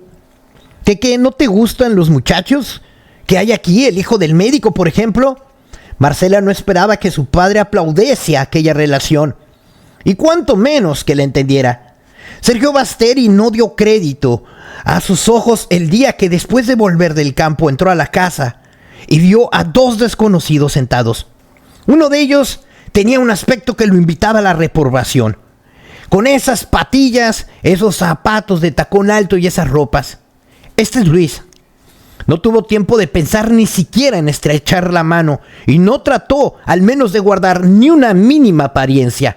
Pero la tregua fue realmente corta. Mire, antes de andarnos con rodeos, yo no puedo aprobar la relación suya con mi hija. La vida que llevan ustedes no es precisamente la que yo quiero para mi hija. Luisito Rey se muerde la lengua. Vino mentalizado para ello, puesto que, de otro modo, el choque con Sergio Basteri sería frontal. No llores, mi amor. Volveré por ti. Y le demostraré que está equivocado. Espérame, cariño, volveré. Ahora vuelve a casa. Ya lo sé, mi amor, yo sé que tú eres bueno. El peor error de Marcela. Ella volvió llorando con más fuerza. Así que Sergio dejó pasar un buen tiempo y finalmente un día se dirigió con un tono irónico a su hija Marcela. Ya veo cómo sí te interesas por el gallego. Ya veo como que te quiere y te quiere escribir. Lleva más de 4 meses sin dar señales de vida. A saber si no se ha encontrado ya con alguna zorra por ahí y te ha olvidado. ¿Ya viste? Te lo dije. El gallego se iba a olvidar de ti. Marcela no tiene más remedio que escuchar, sufrir y callar. Lo cierto es que su padre llevaba un poco de razón. Había pasado tiempo y muchas noches afligidas en un mar de dudas. El tal rey no volverá a poner los pies en esta casa y probablemente ya se habría olvidado del capricho de casarse con su hija. Así que después, José Manuel encontraba a su hermano Luis algo cambiado. Le ha pegado el amor por la chica que conoció en Mar del Plata, la italiana. Desde que se separaron empezó a escribir infinidad de cartas y ahora se andaba mudando a Perú. Luisito estaba feliz, las cosas le iban bien. Se estaba estrenando como empresario a los 22 años. Ha inaugurado El Ruedo, un restaurante con una especie de tablao flamenco en el que daba todo tipo de espectáculos. Todo tipo de espectáculos musicales y que se había puesto rápidamente de moda entre la clase pudiente limeña. Un día Luis se marchó al ver el atardecer con las manos en el bolsillo y la cara llena de melancolía. Empezarán a aparecer acreedores y tarde o temprano habrá que irse con la música, nunca mejor dicho, a otra parte. De vuelta a su lujosa vida en el barrio de Miraflores, habla con su hermano. No entiendo nada y de repente no contesta mis cartas. Hace 3 meses por lo menos que le escribo y no he recibido ni una sola noticia. ¿No la has llamado? Tengo el teléfono de un vecino, pero no me atrevo, no sé. Voy a ver, coño, ¿qué pasa? Pero Luis, sorprendentemente, parece haber abandonado su obsesión por las faldas y piensa en volver a Argentina para encontrarse con esa bella mujer. Y sin embargo, no le interesaba la belleza que abundaba en las mujeres de Venezuela. Una voz está gritando desde el exterior, reclamando a Basteri. ¿Qué pasa? ¿Qué pasa? Soy yo, señora. Vengo a traerle un mensaje a la señorita Marcela. Es de un cantante que le llama por teléfono. Vengo a traerle buenas noticias, creo. Aguardé abajo y una vez que abrió la puerta a su interior procedió terminando un recado. Ha llamado Luisito Rey. Está acá en Buenos Aires y dice que mañana vendrá. El mensajero era un vecino con un teléfono que vivía a 2 cuadras. Catalina tampoco es de que se alegrara mucho, ya que ella había apostado hace tiempo por el supuesto Rubén, como futuro marido de su ahijada. Y aunque no comprendiera el secreto de Sergio sobre el secuestro de estas cartas, se congratulaba de que el nombre de Luis Rey desapareciera del domicilio familiar. Y no tardó ni 5 minutos en enterarse y no daba crédito a sus oídos cuando supo la noticia de los labios de Cata. Luis abraza con fuerza a la musa de su arte. La besa, la mira una y otra vez. Comprueba que es la mujer más guapa que ha visto en su vida. Le vuelve a estrellar contra su cuerpo la caricia del cabello. Finalmente, su corazón late más despacio, y puede hablar con un cierto aire de enojo. Pero ¿por qué no me contestaste? Estaba muy preocupado. Claro que sí, solo fui yo que pensó que te habías olvidado. Dejaste de escribirme, dejé de recibir tus cartas. Pero ¿cómo? Te he escrito miles de ellas. Luisito no requiere encontrarse con Sergio en esta ocasión. Está alojado en el Hotel Savoy de la capital e invita a Marcela y a Cata para almorzar al día siguiente. Durante la comida tuvo que firmar algún autógrafo. Su fama era muy grande en Argentina. Mira, a fin de año regresaré a Buenos Aires y nos casamos y con el consentimiento de tu padre o sin él nos juntamos. Porque yo te quiero y te quiero para mí. Quiero que seas mi mujer. Sergio no sabía qué decir. Era la primera vez que su hija le hacía un comentario sobre el que no podría ejercer su habitual autoridad incontestable. El fin de año tenía que llegar tarde o temprano. Y si cumple su palabra, lo va a tener que aguantar otra vez. De ninguna manera se decía a sí mismo, si su hija quiere, pues ahora sí que es cosa de ella. La preocupación del robusto albañil toscano no tardaría muchos meses en tomar cuerpo. Luis Rey volvió mucho más cargado de la razón para pedir el consentimiento. Cumplía su palabra. Sergio, sin embargo, no cede. Es testarudo, es orgulloso y sabe que aquel hombre no es el que le conviene a su hija. Yo le sigo siendo sincero. Mi consentimiento no lo tiene. Ahora bien, si ella está dispuesta, ella es mayor y sabe lo que hace. Luis Rey sabía que era inútil. Jamás iba a encontrar el apoyo de aquel italiano. Volvió a quedarse a solas con su prometida y fue al grano. Coge tus cosas, en 2 días vendré por ti y nos vamos. Catalina se despide llorando de Marcela. Sergio se enteró cuando ya se había ido y él ni se inmutó. No había transcurrido ni una hora desde que empezaron a convivir juntos cuando Marcela empezó a descubrir una faceta que hasta ese momento ignoraba de la persona que tenía a un lado. Lo tengo todo arreglado. Nos vamos a hacer unas fotos como que nos hemos casado y así todo el mundo se enterará que eres mi esposa. Y cuando nos casamos, ¿para qué casarnos? Los papeleos y las fronteras las han inventado los políticos para joder a la gente. ¿Para qué queremos firmar un papel? Nos queremos y punto. Bueno, cariño, como tú digas. En una de las páginas de Canal TV se imprime una fotografía del famoso cantante Luis Rey, radiante de felicidad en pleno paseo por el centro de Buenos Aires. Sobre su hombro izquierdo apoya la cabeza mientras que camina junto a una joven guapísima que viste un vestido estampado de flores y botas altas oscuras. El artículo se titula Cosa repentina. Un amigo se lo da a leer a Sergio, puesto que él no sabe leer ni escribir. Escucha atentamente. Hace pocas semanas Luis Rey se había casado en Buenos Aires. Algunos lo creyeron con otra, pero no. El Canal TV tuvo la oportunidad de confirmar esa versión durante el estreno de la película de Sandro, Quiero llenarme de ti. Ahí Luisito Rey concurrió acompañado por una bella muchacha italiana que se presentó a todos con el nombre de Marcela, mi señora. Está bien, gracias Miguel. Luisito estaba en todo lo alto. Su compañía de discos le organizaba un acto público para reconocerle sus altas ventas e informaron a los periodistas que había rebasado el 1,000,000 de copias vendidas en toda América. Marcela es otra mujer, ahora es la esposa de una estrella. El cambio ha sido radical. De vivir en el campo aislado del mundo había pasado a los círculos frenéticos del mundo artístico de la cosmopolita Buenos Aires. Su simpatía y sencillez calan en la gente. ¿Por qué no iba a tener una esposa, una magnífica esposa, una hermosa actriz que había sacrificado su carrera por él? Otra mentira más. Además de la tarjeta de presentación, viste bastante, que menos que una ex actriz para ser la esposa del gran Luisito Rey. Imaginaba la cara de Sergio y Catalina cuando leyeran en los diferentes diarios semejante noticia falsa. Luis Rey estaba a punto de trasladarse. Tenía proyectos e ilusiones en América del Norte, sobre todo en México, porque podría catapultarlo definitivamente a la cima y consolidar lo que como cantante era, un cantante de masas. Pero su sueño más ambicioso estaba en poder introducirse en el mercado de los Estados Unidos. Esa noche, en pleno invierno argentino de 1969, el hecho del amor, como cada noche bajo las estrellas del Río de Plata, intentan ilusionar a Marcela sobre la vida llena de la felicidad que le esperaba en esas tierras aztecas. Luis, dime mi amor, ¿el viaje en avión será pesado? ¿No? Bueno, pues sí puede ser un poco. ¿Te da miedo?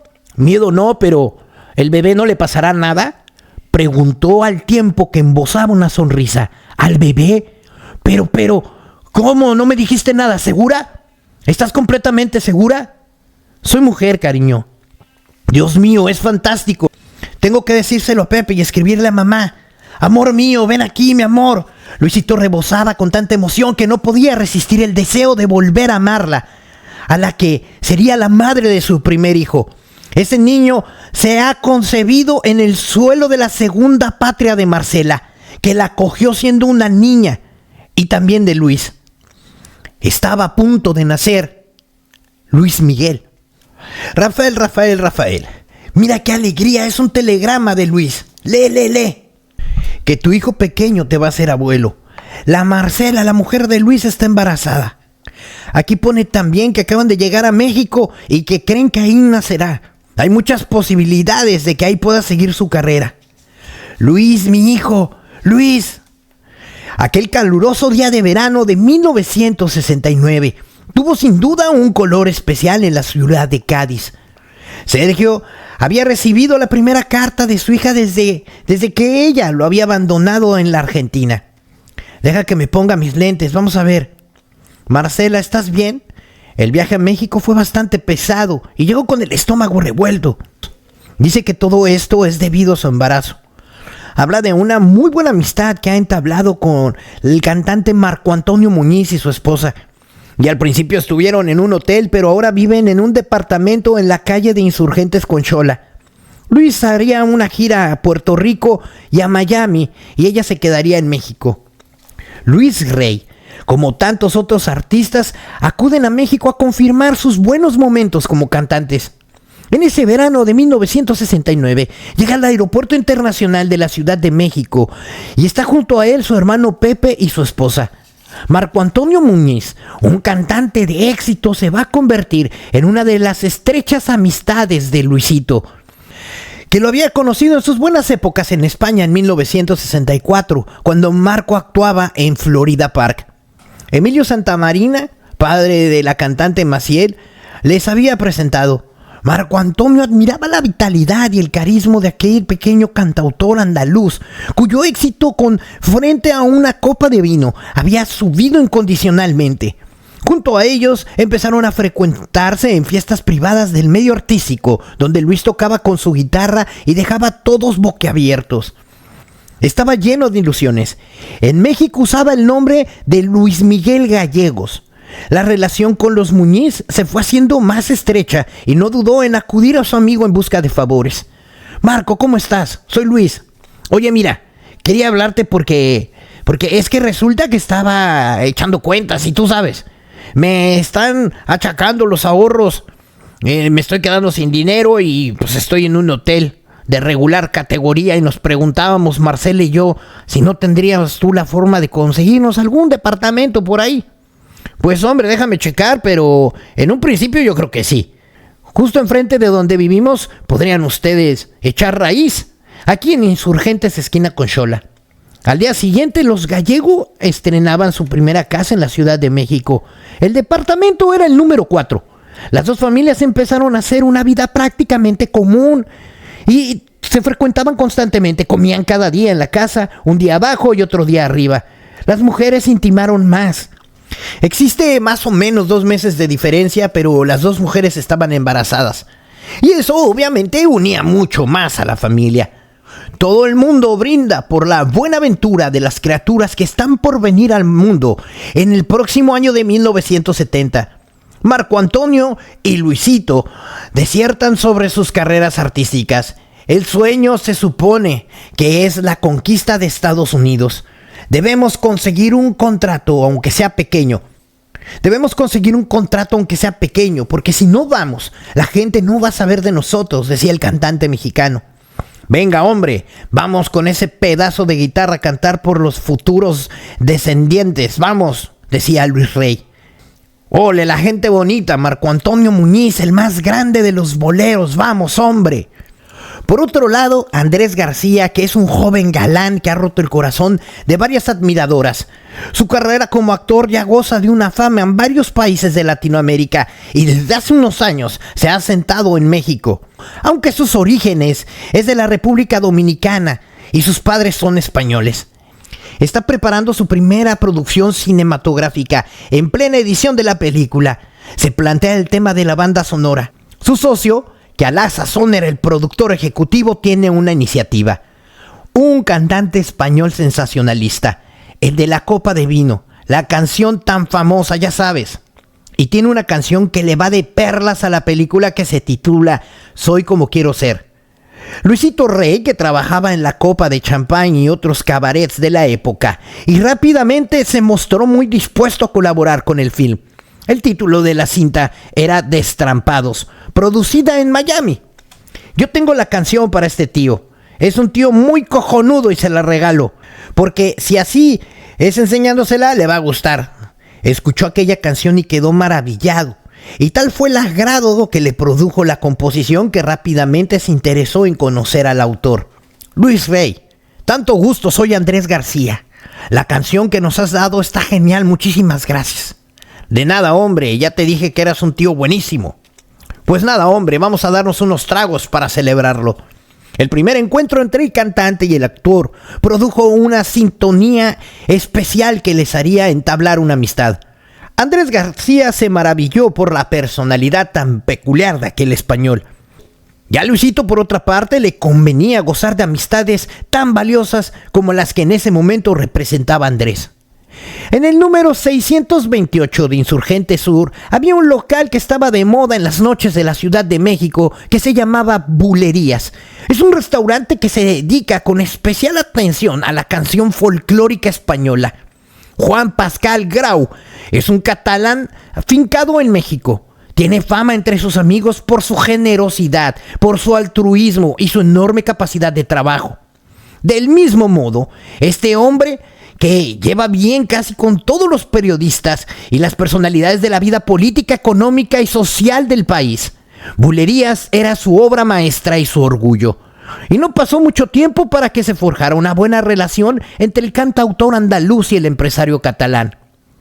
Era otra de las amistades que debía cultivar en el desarrollo de aquella infraestructura de contactos mexicanos. Alfred de Herber se cansó un día de elogiar a todos los artistas que llegaban a Puerto Rico. Se hizo popular en el periódico El Mundo en su particular hit parade. Fue la época de boom de los clubes nocturnos de Puerto Rico y el turismo estaba en todo lo alto. Y hasta ahí llegaba Sammy Davis y Harry Belafonte, Paul Anka y Nel Sadasca. Así trajo con ellos muchísimos talentos.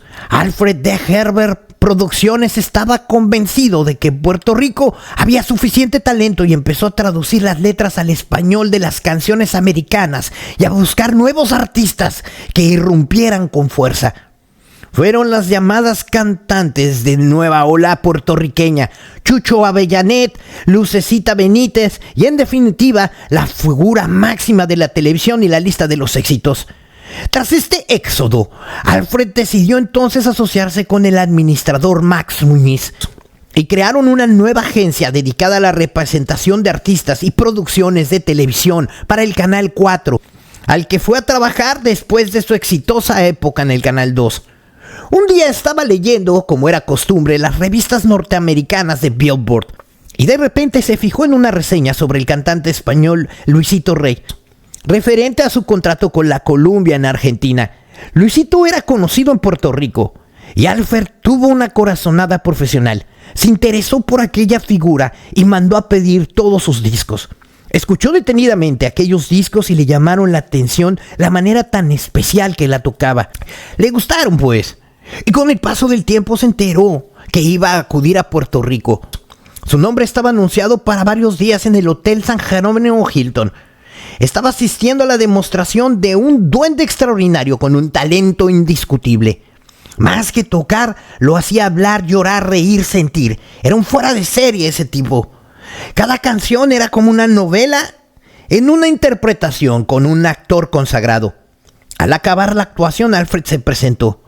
Sí, hombre, he oído hablar muchísimo de usted. Sé que tiene mucho peso aquí en Puerto Rico. Pero no se quede ahí, siéntese. El hombre se sienta, decidido a convencerlo. El destino unía dos fuerzas llamadas a entenderse. Entre el público del Hotel San Jerónimo se encontraba un publicista norteamericano, quien con el resto del auditorio quedó muy impresionado y enseguida se dio cuenta que podía funcionar en Nueva York, y se acercó igualmente a la mesa con la intención de charlar. Luis no habla inglés. Alfred de Herber es bilingüe. Este señor dice que tiene una agencia publicitaria en Nueva York y que está dispuesto a manejar sus contactos para que puedas actuar allá. Ah, sí, claro, dile que podemos llegar a un acuerdo. Luis pronto se dio cuenta que Alfred podía ser una persona que le llevaría a hacer realidad su sueño americano. Su hermano Pepe quizá había tocado el techo en el sentido, pero aquel boricua con aspecto de gringo era un hombre con el que podía llegar a los Estados Unidos, dominador perfecto de ambos idiomas y con una experiencia en el campo de las producciones musicales. Este era el perfil perfecto. Oye, Alfred, ¿piensas que nosotros podríamos hablar de negocios? Con tu ayuda y tus cualidades, creo que lo conseguiremos. Además, tenemos ya una gran oportunidad por lo que nos habló el gringo sobre la Masionette. Yo me encargaré que se mueva el tema en la prensa de los Estados Unidos, en Nueva York. No te preocupes, yo me marcho con vosotros a Miami. Y allá acabamos de negociar todo y dejarlo ok. Pues nada, hombre, joder, sírvete otra copa. Luisito Rey no dejaba de mirar el Palacio de Viscas de Miami. El paisaje le seducía y también le seducía el clima y las olas del mar. Las palmeras, los paseos junto a la playa, la vida nocturna de Ocean Drive había acudido a la Florida. Su sueño pasaba por aquella ciudad llena de sol y latinos. Y no sería mala idea la que apareciera en una revista de Miami con su novia. Eso le ayudaría bastante. Comentando con Alfred, acababa de llegar a un acuerdo para definitivamente que Herbert sea su manager a partir de ese momento. Pepe Gallego también estaba presente en las negociaciones y quedaba en segundo plano. Bueno, entonces, resumiendo, Alfred, te encargarás de conseguirme un contrato en Puerto Rico y no te olvides de solucionar todos los temas de la casa y dejar todo listo para la visa de mi trabajo. El periodista Manuel Carvajal va a cubrir la entrevista de Porta de Romances. Gregory Pelan es un encargado de hacer las fotografías que tienen buenos exteriores en los alrededores del hotel y cuentan con la fotogenia de Carol, que es una guapa modelo. Lisette Álvarez y Luisito Rey, que la ha acompañado hasta la puerta del taxi, se despide de manera amistosa. He leído una nota en Columbia donde afirma que te casaste en Buenos Aires con una modelo llamada Marcela. Pero una compañía de la seriedad de la CBS no manda información a la prensa que no sea cierta. Pues no lo es, yo estoy casado. La joven con la que me paseé en los jardines de Vizcaya es muy guapa y es una modelo y se llama Marcela. De regreso a Puerto Rico, Alfred D. Herbert se puso manos a la obra con los preparativos del lanzamiento de la nueva estrella. Mandó todo el material publicitado para los neoyorquinos y Herbert veía un futuro grandísimo en las posibilidades de Rey. Sinceramente, Alfred, yo preferiría seguir con los artistas que tenemos ahora mejor. ¿Por qué no nos dedicamos a uno solo? Porque si tienes tanta fe en tu pueblo para comprar parte de esta agenda. Alfred asentó y aceptó. Con ese dinero y otro poco que obtendría de vender un apartamento que tenía en Miramar, logró el capital necesario. Así que Luis cantaría en exclusiva en un salón donde la gente podría ir a verlo, y las condiciones del contrato eran muy buenas, sobre todo económicamente. Y de ese modo, Alfred creía y garantizaba la amortización de la inversión inicial. Todo estaba listo para que Gallego hiciese las maletas con rumbo al aeropuerto a San Juan. Y el embarazo de Marcela, por otro lado, progresaba. Esta convivencia de que su hijo va a abrir los ojos en la Ciudad de México, pero por otro lado Marcela no sospechaba que esa noche en particular, su marido le iba a dar una nueva sorpresa. Cariño, he hablado con San Juan, es Herbert, el nuevo manager del que te hablé. Todo está listo, así que en 2 o 3 días nos marchamos a Puerto Rico. Marcela se siente mejor, nota la diferencia con las altitudes de la capital de México. Y su nueva casa es mucho más grande. Ahora ya tiene un automóvil convertible. Y los primeros días de Luisito en el hotel donde actúa resultan un tremendo éxito. Se ha venido a residir a San Juan. Así que Alfred demuestra saber lo que llevaba entre manos. Recogió la pista de los 15 éxitos de Luis Rey y los regrabó en La Voz de Puerto Rico para la CBC, que la representaba un amigo suyo de Nueva York. Luis vive al día, pero vive a gusto. Come en buenos restaurantes, admira las comidas boricuas. Turistas embriagados del cálido ambiente de los clubs Recorren los más bellos parajes del Caribe. Y por supuesto, no faltaba su guitarra y su whisky en las noches de localía en las bohemias. Y con su representante y amigo Alfred. Su felicidad se completa con la ilusión por triunfar en los Estados Unidos y con ese bebé que estaba por venir. Pero Pepe Gallego acudía esporádicamente en pequeñas visitas donde su hermano no lo iba a dejar tirado. Y a pesar de confesarle a Alfred que pensaba que ya no podía dar más con él, lo tenía que ayudar. En aquella visita llegó diciendo que había conseguido una gira para Centroamérica, El Salvador, Guatemala y Costa Rica, y Alfred no lo sentó bien aquella iniciativa. Al poco de terminar la segunda temporada del hotel, pidió un favor a su representante. Mira, Alfred, ¿no te importa si te pago más tarde las comisiones? Es que con ese dinero quiero traerme a mi madre y luego a mi hermano Tito para que estén con Marcela. Ya ves que ya van a ser mi hijo. No hay problema, Luis, ya me pagarás. Si no te preocupa, estoy esperando un dinero de Sudamérica y me lo va a traer Pepe y ahí con eso te pago todo junto. Por fin llegó el día donde Luisito se mostró nervioso a la hora de tomar el avión. Los problemas legales estaban resueltos al tener su visa de trabajo en territorio federal. Y así su esposa se quedó en la casa de los Herberts. Nada más por pisar el suelo neoyorquino, Luis se emocionaba. Estaba en pleno invierno. Son los primeros meses de 1970. No había visto jamás la nieve en sus 24 años de vida. El cantante no dejaba de mirar boquiabierto el paisaje blanco. Las cosas no pudieron ir mejor en su debut. Alfred le había preparado un excelente nightclub. Alfred le explicaba que por la fonética, como tenía que hacerlo en San Regis, le escribió una abertura en algo perfecto como una pequeña obra de canto que se llamaba Can't Buy My Love, The Man of La Mancha, un sueño imposible. Y de We Are the Rich Man en Granada, esta última en español. Y tuvo un fuerte impacto. Logró hasta una reseña en el New York Times. 3 semanas duró el show en el Massionet. Y un día fueron requeridos por unos espectadores para hacer una pequeña excepción. Era una persona de mucho dinero, con propiedades en las Bahamas, que se había quedado absorto con el arte de Luis y que se volvió loco con él. Así que les invitaron a pasar una semana ahí una vez que acabó su contrato. La semana sería en las Bahamas, donde fue un derroche de placeres. La guitarra de Luisito dejaba oír a todas horas las risas que eran cotidianas. No tardó mucho en llegar a San Juan una nueva comunicación del publicista neoyorquino Alfred. Llamaba corriendo a Luis. Tenemos una propuesta firme para lanzarte en Estados Unidos. Lo que más le había llamado la atención había sido la ejecución de la guitarra. Y quieren que te vistas como gitano, un pañuelo en la cabeza con el que tocas la guitarra.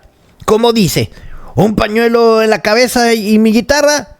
¿Qué se ha creído ese gringo de mierda? ¿Cree que soy un payaso? Pero Luis entra en razón, es una manera de colocarnos ahí. Y tú eres mi representante y encima apoyas esas payasadas. He dicho que no, y basta. A mí no me viste nadie de gitano. Alfred lamenta la reacción temperamental de su representado. Y por cierto es la primera vez que le pega en sus carnes. Luis quería que todo el mundo se imponiera a él. El publicista, avalado el lanzamiento con el apoyo del periódico que tenía una columna propia. Y además este artículo de John Williamson en el New York Times habían alabado sus habilidades como guitarrista y también decía que cantaba. Pero todo fue inútil. Poco importaba a los neoyorquinos que les hubiera impactado la guitarra, porque Luis no perdonaba el que su representante estuviera dispuesto a cambiar su imagen. Luis se queda a solas con Alfred una noche larga y llena de alcohol. ¿Tu primo será de fiar? No te preocupes, Marcela está en buenas manos. ¿Sabes una cosa? Ahora que estoy a punto de ser padre, no sabes cuánto extraño mi país. Me gustaría que mi hijo naciera en España. ¿Cómo dices? ¿El servicio militar? Que no me da la gana y no lo volveré a hacer. Y no lo voy a hacer al carajo todos los militares. Bueno, Luis, por lo menos el irte a España te sirvió para que Picasso te hiciera un dibujo, replicó Herbert. Pero qué dibujo ni qué carajos, eso lo inventé yo.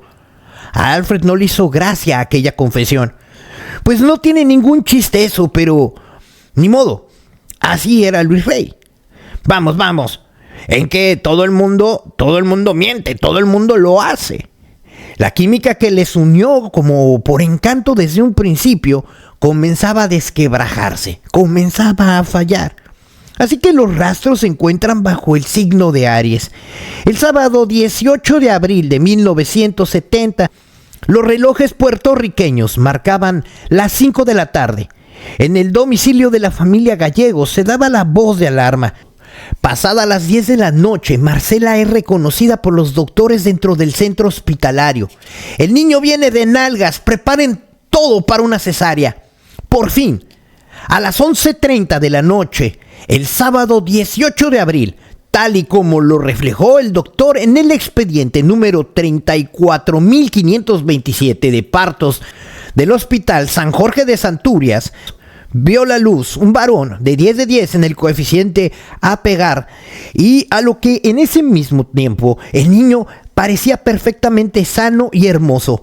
Pesó 3 kilos 864 gramos, 8,7 libras con 11 aproximadamente, y tal y como apunta Lleve en el expediente, mide 53 centímetros.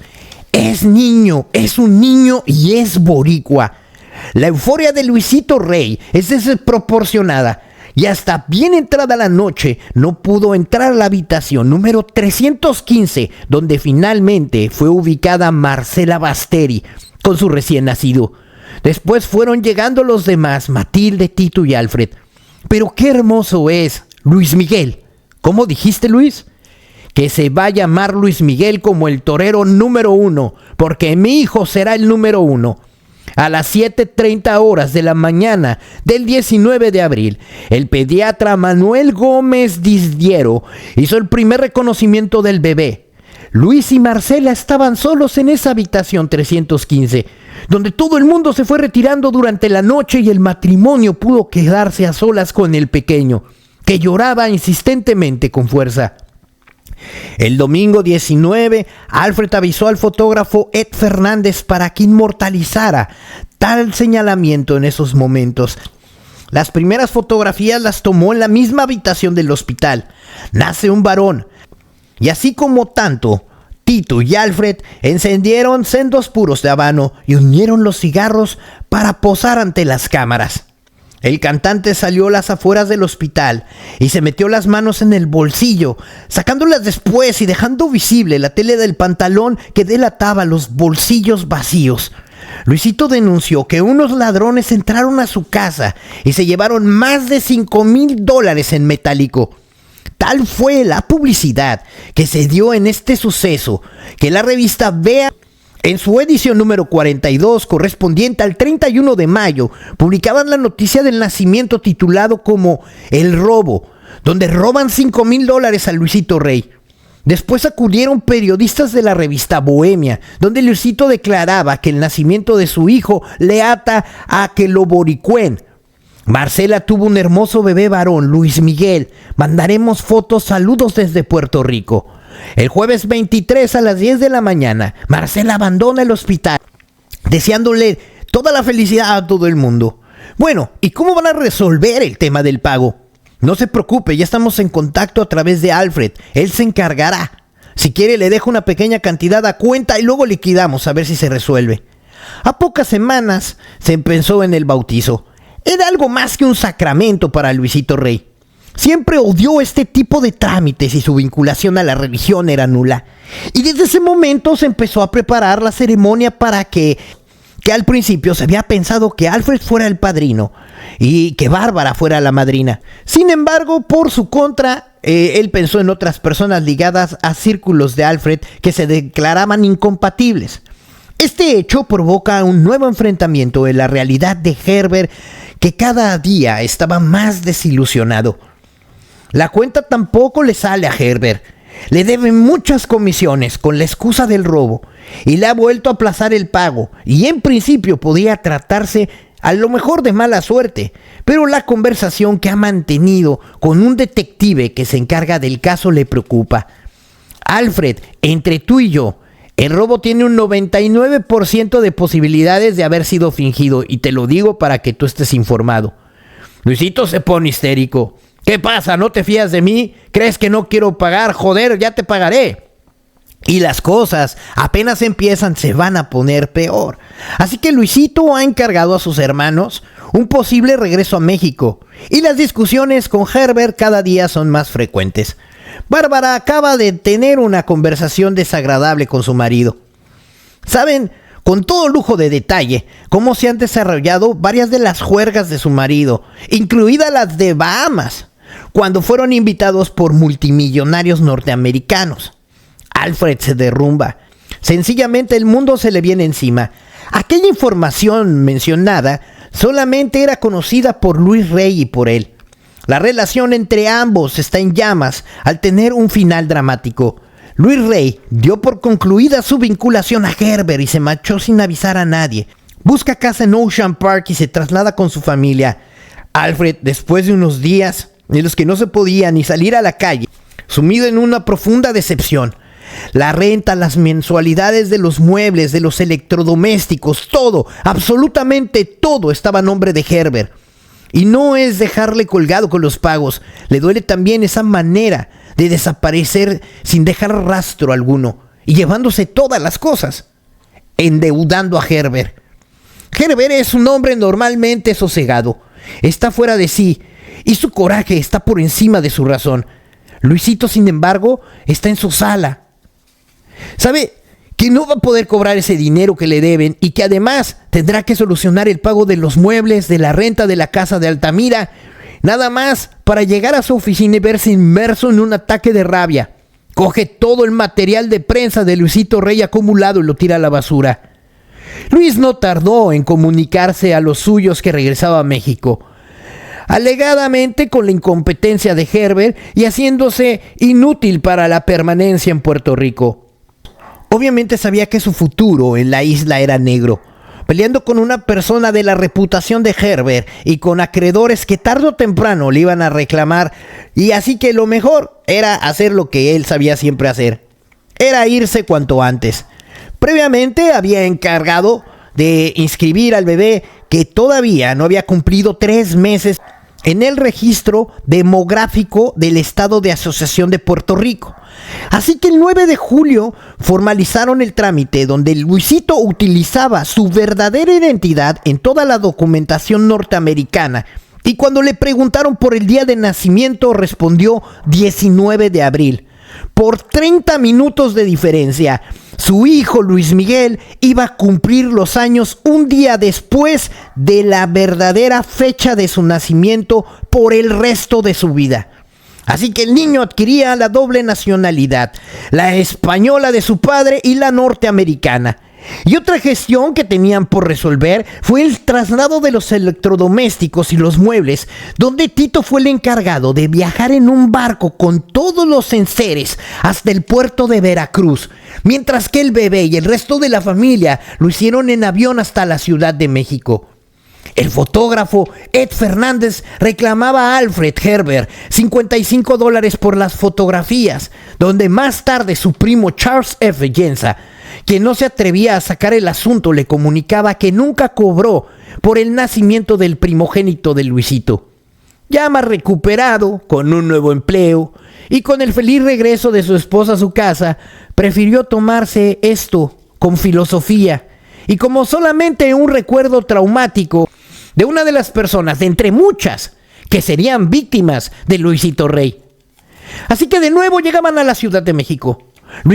Luisito les decía a todos sus amigos que venía de Nueva York de una gira, en donde, que por cierto, le había ido muy bien y que ahí había nacido su pequeño hijo, un bebé hermoso llamado Mickey.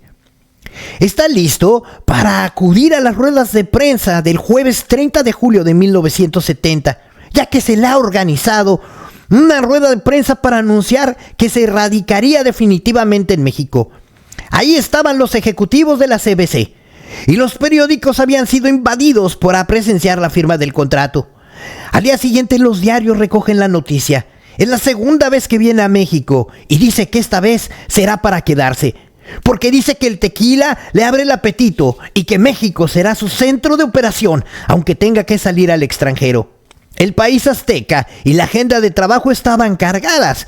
Y de momento van a grabar una última composición suya. Y el álbum se titulará El Lavaplatos y que la van a dirigir artísticamente a una persona que se llama Jaime Ortiz Pino, al que le representaba las oficinas de la CBC. Y tenía programado también muchas galas. Amén de la capital en otras partes de la República Mexicana, como Monterrey, Guadalajara y Veracruz. Y finalmente se iba a comprometer para hacer una producción discográfica con una famosa actriz de telenovela. Así que el 18 de agosto el pequeño Mickey cumple 4 meses. Su bautizo es de nuevo una buena oportunidad para hacer relaciones públicas. La ceremonia religiosa se celebra en la parroquia del Purísimo Corazón de María sobre la calle Gabriel Mancera, en la colonia del Valle de la capital de México. El 21 de agosto de 1970, Guillermo Núñez de Cáceres, hombre de una influencia en televisión, y Yolanda Sacea, señora de Jaime Ortiz Pino, y un hombre donde fuertes influencias con la CBC, se ejercen como el padrino y la madrina respectivamente de Luis Miguel, oficiado por el padre Constancio Armendáriz. En la partida de bautizo número 1545, asentada en el libro 34, Lisitro escribe a su hijo con el apellido de Gallegos, para que condonarse los datos a la hora de utilizar esos documentos falsos. Posteriormente los invitados se desplazan a la casa de la calle de Insurgentes esquina Conchola, José Manuel, donde, haciendo gala de su excelente dote de cocinero, prepararon una gran paella española. Luis y Marcela y el pequeño Luis Miguel viajaban por México. En diciembre llegaron a Acapulco. Marcela escribe una tarjeta postal a su padre y a Catalina. Estoy en Acapulco, pero dentro de una semana voy a estar en casa. Luis Miguel ya tiene un dientecito. Si lo vieras qué hermoso es. El 19 de abril se organiza una pequeña fiesta para celebrar el primer cumpleaños de Luis Miguel. El actor Jorge Mistral, uno de las grandes amistades de Luis y de la mujer de Marco Antonio Muñiz. Su hijo Antonio Carlos, apenas 2 meses mayor que Luis Miguel, y el tío Pepe y Marcela están presentes. La casa de la calle de Hermosillo, en la zona de Mintras, en el centro, cambió la noche esa mañana, donde el güero se convirtió rápidamente en la alegría de aquel lugar. Llegamos en barco a Veracruz, cuando vinimos a México, y aquí vino el enano al mundo, comentaba Luisa José. Es decir, que Luis Miguel había nacido en el estado de Veracruz. El 31 de octubre de 1971 fue un día soleado, como la mayoría de los días en la Sultana del Norte. La iglesia de San Juan Bosco era la única que daba el sacramento de confirmación. La ceremonia fue muy rápida. Sin más, Mickey estuvo tranquilo, pues ya que no era un niño especialmente llorón. El disco de Lavaplatos de Luis Rey tiene un éxito moderado y están de nuevo en el Distrito Federal, pero las cosas se van a complicar bastante, ya que tiene problemas relacionados con la producción del disco de una actriz. Esta le reclama y acaba denunciándolo por estafa. Así que México empieza a ser un infierno al que se tiene que buscar huir, como siempre lo hacía Luis Rey. Así que una vieja amistad va a ser una solución. Pero ¿quién podría ayudarlo? Coño, compadre, me tienes que echar una mano. Ya sabes que he tenido problemas con la tía esa. ¿Y cómo le hacemos con tu hijo? Yo sé que, pues no sé, pues di que es tuyo. El día de la salida, el amigo y un funcionario en el aeropuerto empezaron a establecer una discusión moderada sobre la identidad de aquel español. ¿Cómo coño quiere que le diga que yo no soy Luis Rey, joder? Este señor, diga lo que diga, es Luis Rey y no puede salir de México porque está denunciado y tiene que ser retenido. Pero que este hombre no es Luis Rey, por más que se le parezca.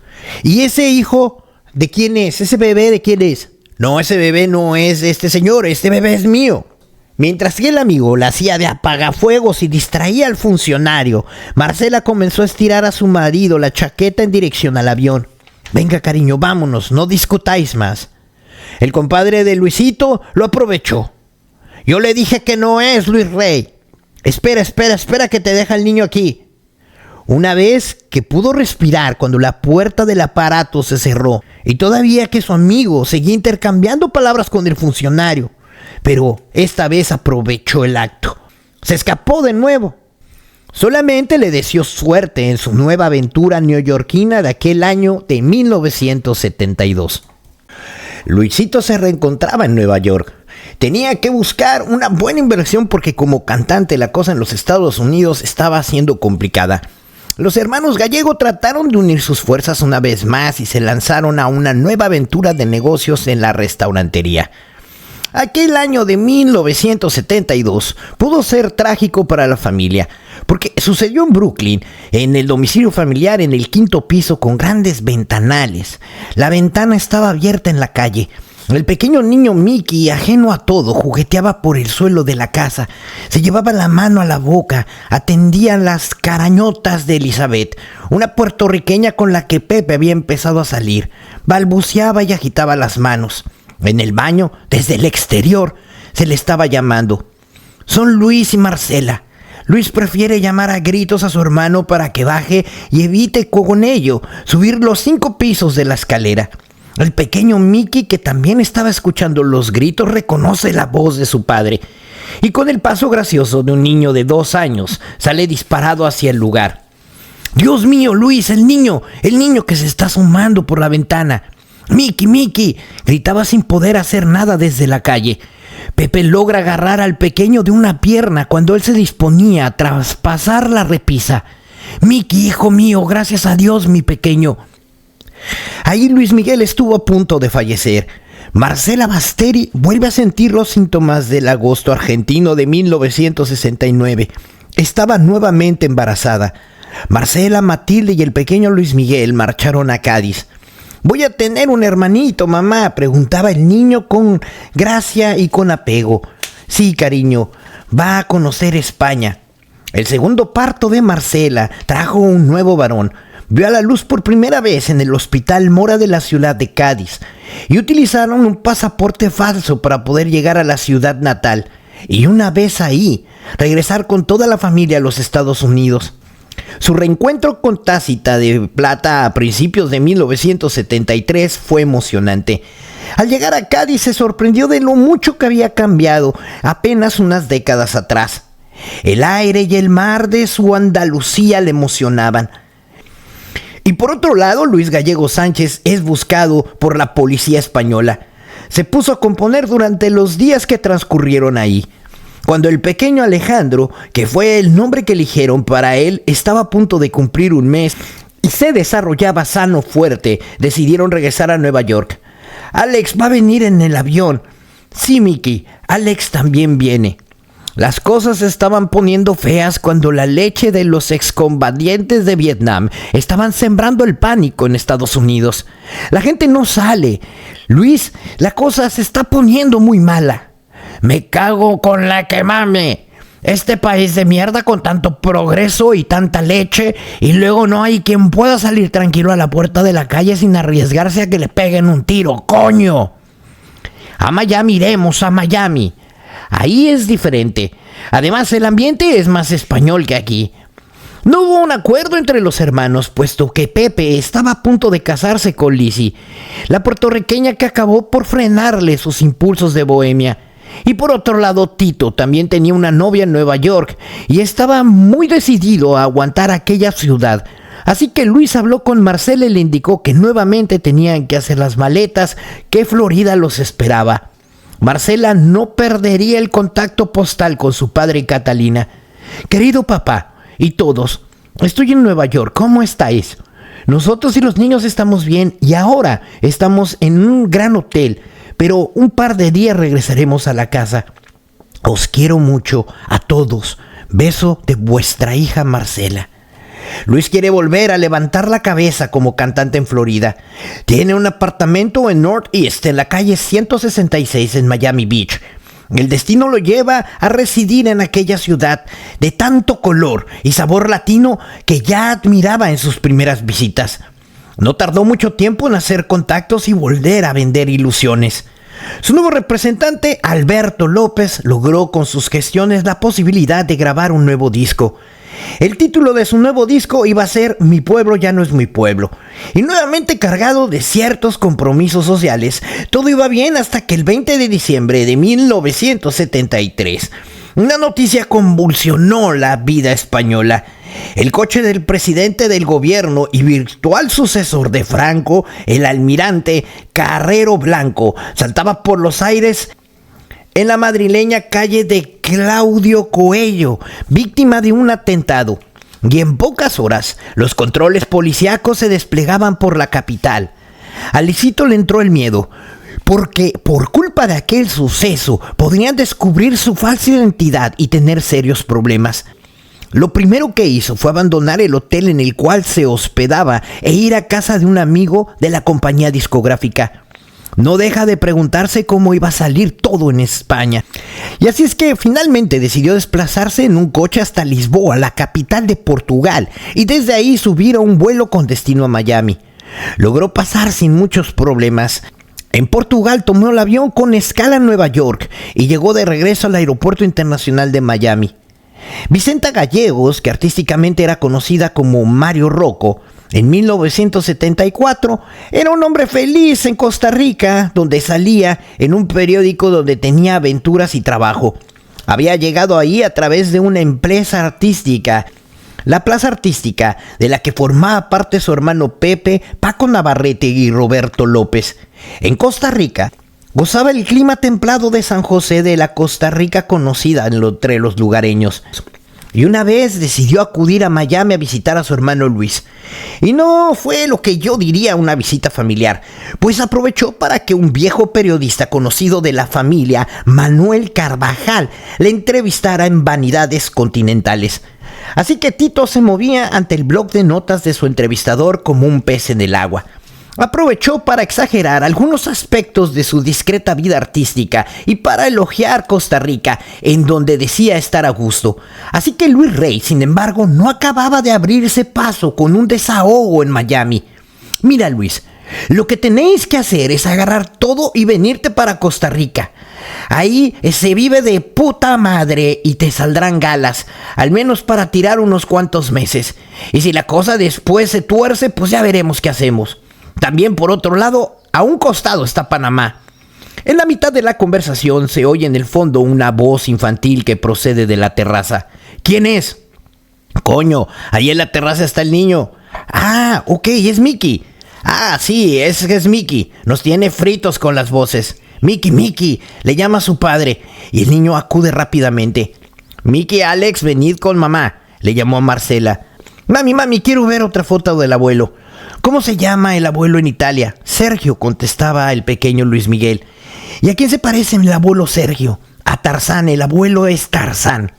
Mari Rocco actuaba en un hotel colonial en la Punta Arena. A mitad del espectáculo pensaba en reclamarle a su hermano Luis para que cantara en algunas canciones de su nuevo disco y también algunos de los temas más conocidos del cantautor. Costa Rica está tremendamente orgullosa de ello. Y ahora quisiera llamar al escenario al gran Luisito Rey. La sorpresa fue que tanto Luisito salió disparado junto a un pequeño niño, siguiendo el mismo camino. Tito parece como sorprendido mientras que todos se preguntaban quién era aquella criatura que no tendría más que 4 años de edad. Era el hijo de Luis Rey, pero qué sorpresa. A ver, dile a la gente cómo te llamas. Mickey. Sí, Tito, deja el micrófono que quiero que cante con papá. Fue una intervención muy breve. Bueno, pues muchas gracias, Mickey. La mayoría de las personas en la sala aplaudieron. El poder adquisitivo de los gallegos iba mermando. La carrera de Luis como cantante no retomaba el rumbo. Costa Rica dio de sí todo lo que tenía y hubo que mudarse de nuevo, esta vez con destino a Panamá. Siempre quedaba Sudamérica, países como Venezuela, donde Luisito había tenido un día importante y había tenido un éxito fugaz. No tanto como en Colombia, donde una empresa, Fania Arena, le había denunciado por una estafa en el año de 1966. Caracas, sin embargo, le traía mejores sensaciones a su cuerpo cuando hacía planes con su hermano. Uno de los lugares más recordados de España y donde frente a una copa de vino pegó con más fuerza. Marcela, nos vamos para Venezuela, prepara todo. El lunes 25 de febrero de 1975, Luisito aparecía en la prensa local con declaraciones que ya se sabían de memoria. Me quedo en Caracas, me gusta el calor de aquí. Lo acompañaba su representante, de nuevo era José Gallego. Mi pueblo ya no es mi pueblo, yo nací en Cádiz y estuve como 10 años sin ir. Tito empezó a vivir con Rosa Barbarito, una venezolana viuda de origen italiano, y su matrimonio anterior en Sevilla en 1969, que a efectos legales seguía vigente. Bajo el regazo de Venezuela, los gallegos iban resurgiendo. Y al menos se conseguían galas, así que Tito se hizo el representante de Mirla Castellano, la primerísima. Gozaba de los placeres del litoral venezolano. Los hermanos Gallego perdieron un avión que debían regresarlo a Los Anaco, ciudad en la que Luis había sido contratado para trabajar a través de la empresa de Prime Time hasta Caracas. No se preocupe que esto lo arreglo yo. Ahora mismo vamos y arranco mi Cessna 310. ¿Qué es un Cessna 310? Es una avioneta. ¿Y eso? Oye tú, ¿qué carajos está pasando?, preguntó Tito, entre asustado y violento. Las dos hélices del aparato habían dejado de funcionar. Las borracheras se les pasaron a todos en 2 segundos. Y no es nada, cálmense, que esto lo arreglo yo. Uno de los motores volvió a funcionar cuando la cara de algunos de estos ya era un auténtico poema. Ya veis, nadie se muere en las vísperas. Venezuela contempla cómo Luis Miguel desarrolla su personalidad infantil. Las travesuras no dejaban poca de ronda a la imaginación, y las reprimendas de su padre eran fuertes cuando no se portaba bien. Mirla Castellano había sido elegida para representar a Venezuela en el Festival OTI de 1975 con la canción de Soy como el viento y soy como el mar, que sería la que interpretaría en una composición del cantautor español de Luis Rey. Oye Luis, vamos a Santo Domingo. Nos vamos otra vez, mami. Sí, cariño, vamos a España. No, a España no. A Italia, mejor vamos a Italia a ver al abuelo Tarzán. No, Miki, nos vamos a Santo Domingo.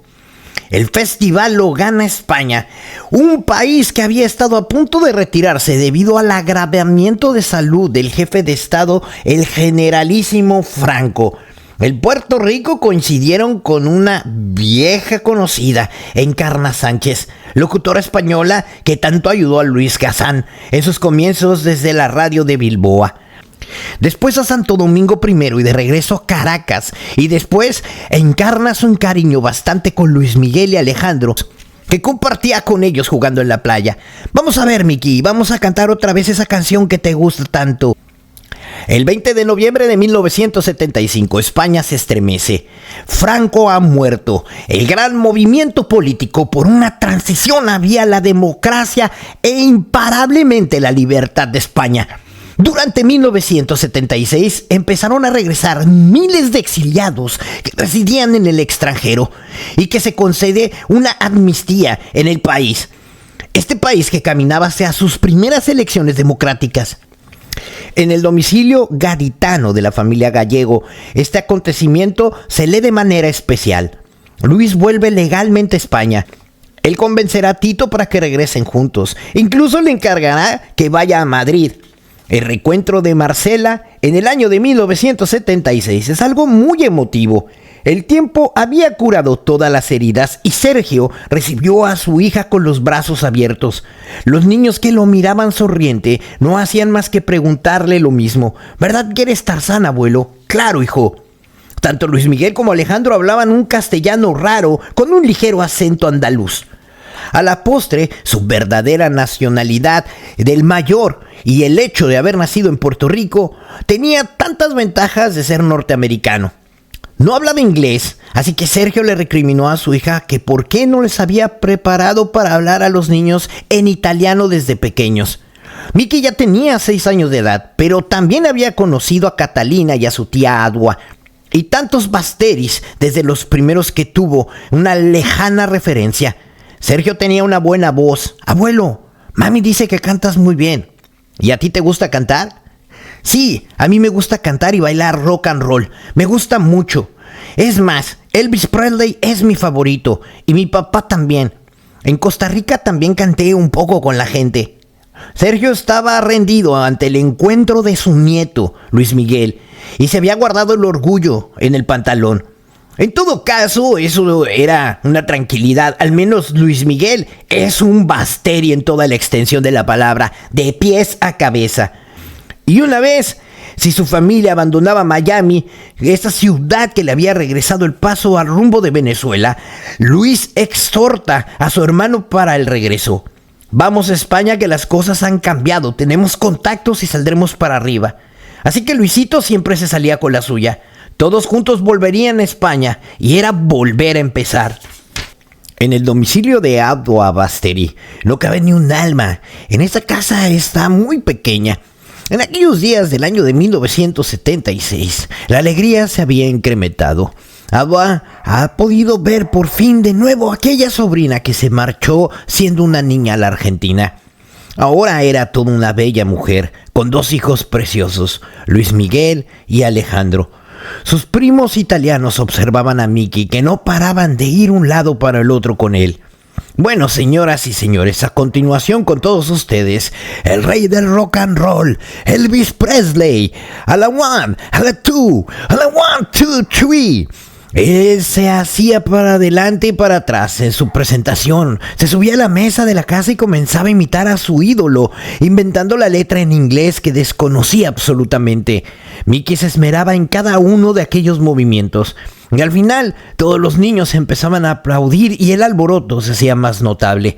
Mickey, ten cuidado con los bailes, a ver si no vayas a romper algo. Sí, mamá, no pasa nada. Parece ser que ahora nos quedaremos en España. Luis tenía trabajo por ahí, así que Luisito y Tito habían regresado a Europa. Una vez en Italia decidieron hacer un viaje a Roma, donde Luis Rey trataría de mover algunos de sus contactos. Sergio advierte durante aquellos días que Luis Rey no daba un paso sin Marcela. Adwa y Cosimo hablaban entre ellos del marido de Marcela, que creen que es una persona educada y correcta, completamente lejano de la realidad. El hermano le parece igual en esa opinión, así que Mickey es la viva imagen de su madre. Laurent Pozzino está dispuesto a ayudar a Luis Rey en la televisión española, que ha resultado ser un auténtico éxito de las audiencias. Se trata de Cantares, una nueva tendencia musical. Así que Luisito actúa en la banqueta y con su guitarra interpreta Soy como quiero ser con la guitarra.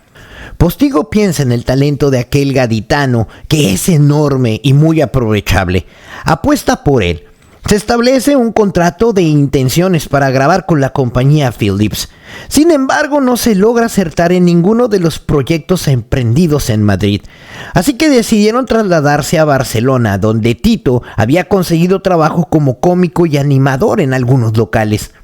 Luis logra algo de publicidad en la prensa de Barcelona. Su historia con Picasso, sus canciones interpretadas por Sammy Davis, Frank Sinatra y su participación en Venezuela en el Festival OTI. Y en aquel año de 1978 acepta, sin embargo, que se referían a su figura como el cantante de la música española, en el paso que daba por el momento aquel sueño americano. Sigue probando fortuna en el mundo de los negocios, en Palmas de Mallorca y en el archipiélago de las Islas de Baleares. Se nos hace un complejo que incluso en un tablo flamenco y una sala de fiestas con una cabida para 600 personas, la historia se repite, a volver a empezar en un nuevo lugar. Pero pronto encontraría lo que sería la residencia durante su estancia en Barcelona. Su nueva dirección estaba situada en la avenida Roma.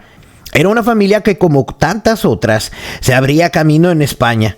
Los niños iban al colegio, eran niños normales, así que un día los 2 hermanos se hicieron con 2 cachorros de perros pequineses, negros los 2, a los que llamaron Geisha y Luis Starkey. Aquellas mascotas fueron la alegría de la casa, pero especialmente para Mickey. Marcela y Rosa, la mujer de Tito, pasaban mucho tiempo juntas y sus respectivos maridos seguían actuando muchas horas de trabajo en diferentes locales. No obstante, Marcela no se acostumbraba a la cantidad de momentos de profunda soledad. Catalina se estaba decepcionando en su vida de Italia y las cosas con Sergio no eran tan maravillosas. Así que Sergio tenía problemas laborales. Cata había conseguido colocarse en la zona de la Marina como cocinera. Y en el verano de 1979 toma una decisión. Le comunica a Sergio su intención de volver a la Argentina. Ya no aguanta más. Y ante ello quería cumplir su palabra de ir a pasar una temporada junto a Marcela a Barcelona. Llega Catalina a Cataluña en una especialmente fiesta celebrada por Marcela. Los niños también han celebrado desde hace tiempo que Cata esté con ellos. Y Miki, con un gran colmillo, se tiene aprendida una frase. Cata, hoy nos haces lasaña, pero otra vez, hijo. La comida favorita de Luis Miguel. Catalina llega a sentirse a gusto en aquella familia. Se ríe observando cómo Luis Miguel se harta de beber agua. Es que tengo sed, pero Miki, hijo, has bebido más de 2 litros. Ahí estaba conociendo también a Luisito en esa faceta de padre y esposo. Y cuando daba las órdenes, aunque fuera de ver la televisión, era algo tajante y se tenía que hacer. El poder adquisitivo de Luis Rey había bajado hasta los límites insospechados y se avecinaban bastantes tiempos difíciles. Así que Vicenta y José Manuel Gallegos también llegaban a Cádiz. Este último se decide encabezar un nuevo intento para prosperar en el negocio de la hotelería y abrir un bar en San Fernando, a menos de 20 kilómetros. Miki no destaca en la escuela. Su madre le insiste en que debe esmerarse más. Suspenden habitualmente todas las asignaturas, excepto ciencias sociales, donde saca buenas notas, y en el área de dinámica. Observa en el mayor de los Gallegos, Basteri, que tiene una inteligencia superior a lo que reflejan sus resultados escolares, de cuarto de educación general básica, la primaria del sistema educativo español. Pero Miki no siempre prestaba atención a las lecciones que le impartían en el aula 241. Sus sueños estaban muy lejos de la clase de matemáticas. Un compadre suyo, un buen día en Santo Domingo, en sus intenciones de marcharse a República Dominicana a mediados de 1980, donde Luis Rey no aguanta más las penurias y las condiciones de vida. Así que el 25 de mayo de 1980, cuando el mismo Liceo Sagrado del Corazón de San Fernando, Luis Miguel Gallegos Basteri, recibía por primera vez el sacramento de la Eucaristía. Y pese a los tiempos difíciles, Luis vuelve a actuar en la sala de la Mauna Loa y ha dejado a su familia en Cádiz. Su hermano Pepe va a volver a convertirse en un apoyo importante, mientras él sigue ganándose la vida junto al malecón dominicano. Así que José Manuel va a buscar a un viejo amigo del Distrito Federal, Juan Pascal Grau, para interpretar mediantemente su innegable poder de convicción.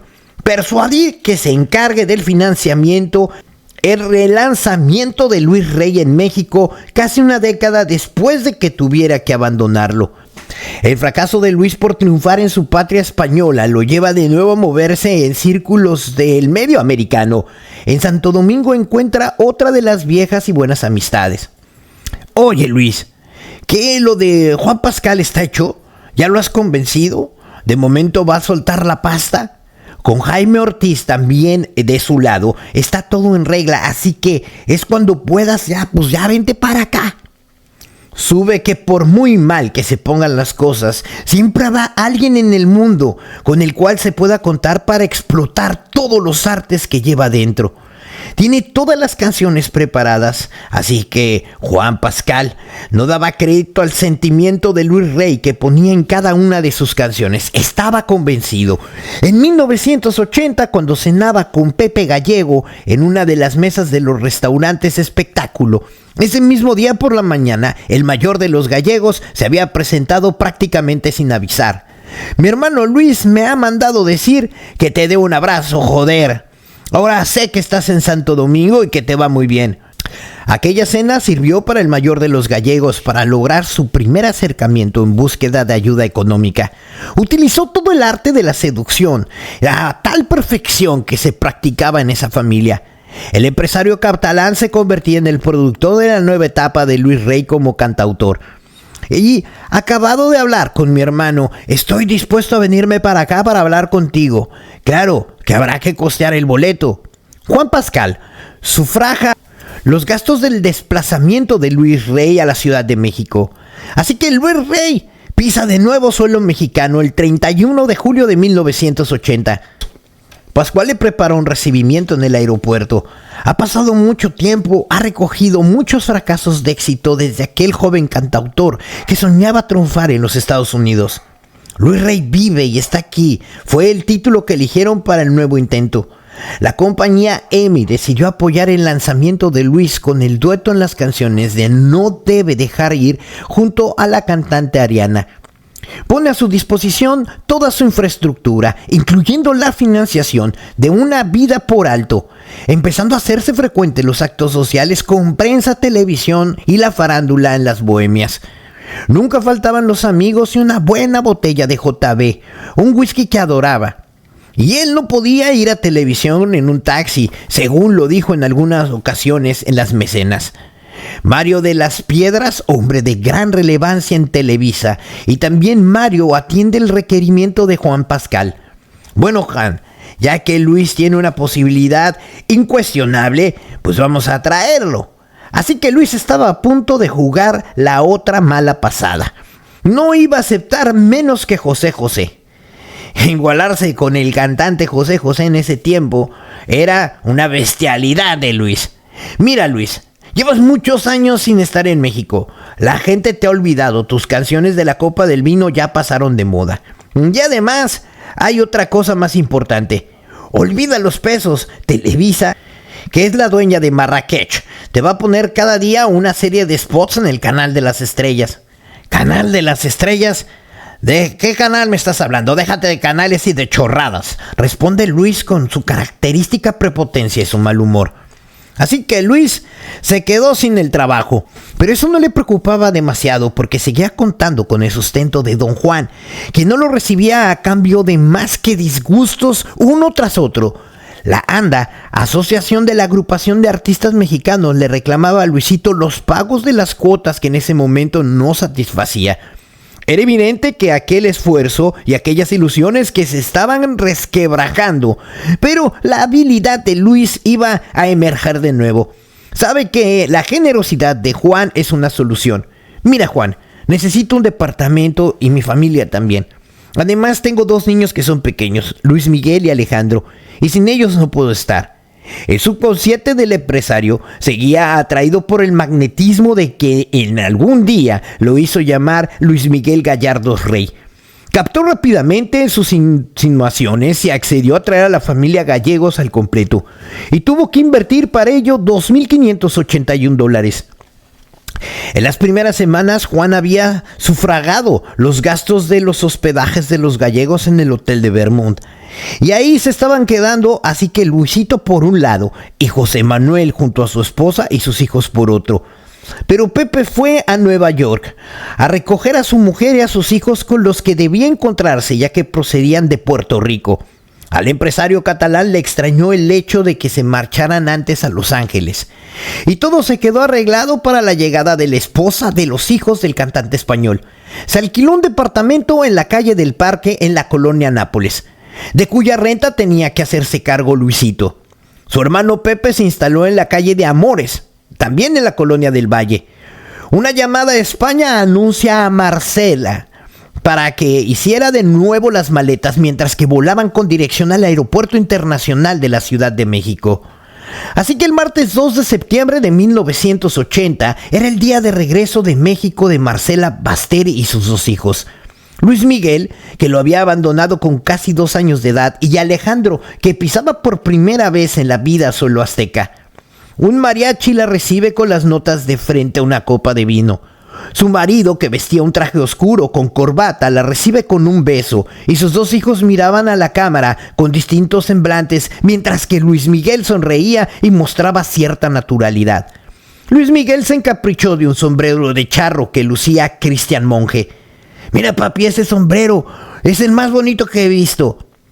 «Es un sombrero de charro, Mickey». Juan Pascal oyó la petición del primogénito. «Anda, Cristina, regálale el sombrero al niño». Luis Rey seguía conservando ese arte de mentir ante la opinión pública como nadie. Y así que el tiempo seguía avanzando. La presencia de la familia en México no solamente mejoraba el panorama, pero a veces Luis discutía con su esposa y Juan pensaba que era por el camino. «Hola, don Juan, qué sorpresa, pase, pase. No se quede ahí», le comentó Marcela con ese acento de sus dos invitados que le sonaban como ligeramente extranjeros. «Hola, tío Juan», le saluda Miki. «Tienes que llamarle tío porque nos está manteniendo a todos», le comentó su padre. Marcela tenía aquel día habas frescas e hizo una tortilla a la española.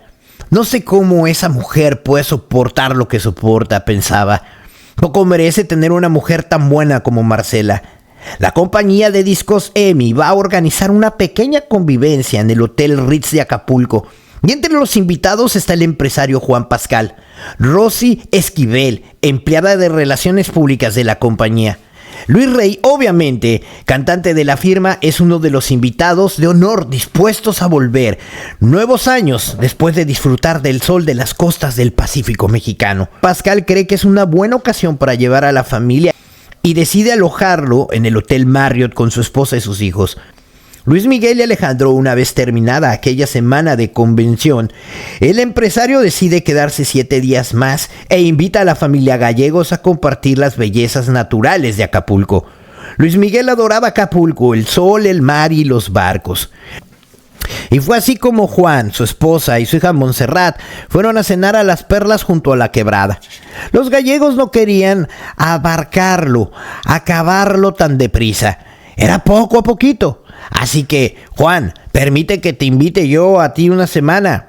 Mira, Luis, yo no me puedo quedar, tengo el negocio en manos de los empleados y tengo que ir para allá en la mañana sin falta. Coño, Juan. Juan accedió a regañadientes a la pretensión, pero solamente era una apariencia. Al día siguiente sus planes siguieron su curso. Mira, le dice a Luisito, que me he tenido que ir porque, pues me han llamado. De ese modo se puso en camino hacia el aeropuerto del Distrito Federal. Pero coño, Juan, ¿cómo me haces esto a mí? Bueno, no te preocupes, Luis, no te preocupes, que estoy regresando para allá a encontrarte y así nos volvemos todos juntos a la ciudad. No transcurrieron muchos días hasta que Juan recibió una llamada de Acapulco. Era el gerente del Hotel Marriott. Señor Pascal, disculpe la molestia, pero es que el señor Rey me comunica que usted es su representante y que le ha dejado a usted sin dinero para abandonar la cuenta, que sería usted quien se encargaría del pago. ¿Cómo dice? Yo pagué la anterior cuenta. En ese momento, Luisito, quien se encontraba escuchando la conversación por la otra auricular, interviene. Coño, Juan, ¿cómo es posible que me hagas esto? Sabes que soy tu amigo. Está bien, señor Rey. Es posible que sea el señor Pascal el que deba hacerse cargo del pago, pero mientras que no lo haga, usted no puede abandonar las instalaciones. Oye, Juan, ¿te acuerdas del tipo de aquel grandón, el que alquilaste el yate? Joder, es porque no me deja ni a sol ni a sombra, porque le tengo que pagar. El señor Amor, un secretario particular del señor Juan Pascal, tuvo que ir a Acapulco y en realidad se fue a hacer cargo de todas las deudas de Luis Rey. Finalmente el secretario tuvo que echar gasolina al coche de su jefe y poder trasladarse de regreso a la ciudad, donde Luisito y el resto de la familia regresaban. El vaso de la paciencia, la ilusión y la bondad de Juan Pascal Grau estaban a punto de rebosar. Pero, ¿tú qué te has creído, Luisito Rey? Te estoy ayudando, pero no abuses de los amigos. El fracaso era el final del anuncio de toda aquella aventura en la que Juan Pascal había depositado la ilusión y más de $250,000 que prácticamente se fueron a un fondo perdido. Luisito ya sabía que le esperaba un nuevo final dramático en la relación con aquel empresario, pero las experiencias para él no eran nuevas. Abandonaría el apartamento sin pagar los muebles ni la renta como habitualmente lo hacía.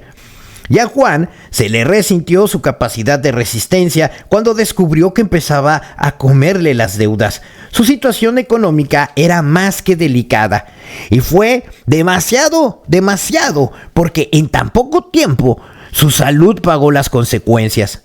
Así que Luis Rey, al haber exprimido a otro empresario más, pues acudió a uno de sus viejos amigos. Exacto, Andrés García. Otro viejo compadre suyo.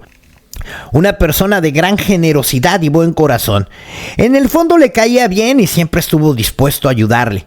Disponía de una casa vacía en la privada donde residía en la colonia de San Jerónimo, la cual estaba pendiente de alquilar, pero la llamada de su amigo hizo que la adjudicara. Bueno, Luis, tengo una casa y aquí se pueden instalar mientras que arreglo las cosas. Dado la alta, Juan Pascal solo tuvo tiempo para empezar los trámites de venta de sus propiedades para cubrir los montos de sus enormes deudas y regresar a España completamente dolido. Los amigos se encuentran en la cárcel y en el hospital, piensa, y lo que menos era la ruina del que había traído esta desgracia o los 5 encendedores de la firma Dupont de oro puro que se llevó prometiendo para que se los devolviera. Juan, tienes que perdonarme. Sé que no he sido justo contigo. Yo creía que tenía muchos amigos en México y tú eres el único amigo que tengo en realidad. Pero déjame el dinero suficiente para que pueda volver con mi familia a España. Pero bueno, ¿no recuerdas que yo te di los billetes del avión de ida y vuelta cuando te traje a ti y a tu familia? Pero decía que si no te gustaba México te volvías a España. ¿Dónde están pues esos boletos de avión? Se los vendí a un amigo que iba a ir para allá porque estaba necesitando el dinero. El empresario, a pesar de no dar crédito al cinismo del interlocutor, en el último instante su orgullo fue más fuerte que su altruismo. Lo siento, Luis, pero no hay más. Yo fui el que quiso romper nuestra relación, fuiste tú. ¿Cómo crees que todavía tienes el valor de pedirme dinero, que te preste dinero? Si nunca me vas a devolver ni un solo centavo, si te vas a regresar a España, qué poca vergüenza. Juan Pascal se siente desahogado. Aquello sería ya un timo en toda la regla y en toda la extensión de la palabra, y no estaba dispuesto a que esto volviera a pasar. Y todavía tenía que acceder a las peticiones de darle 6 botellas de vodka para una fiesta que había organizado en el domicilio de la calle de San Bernabé.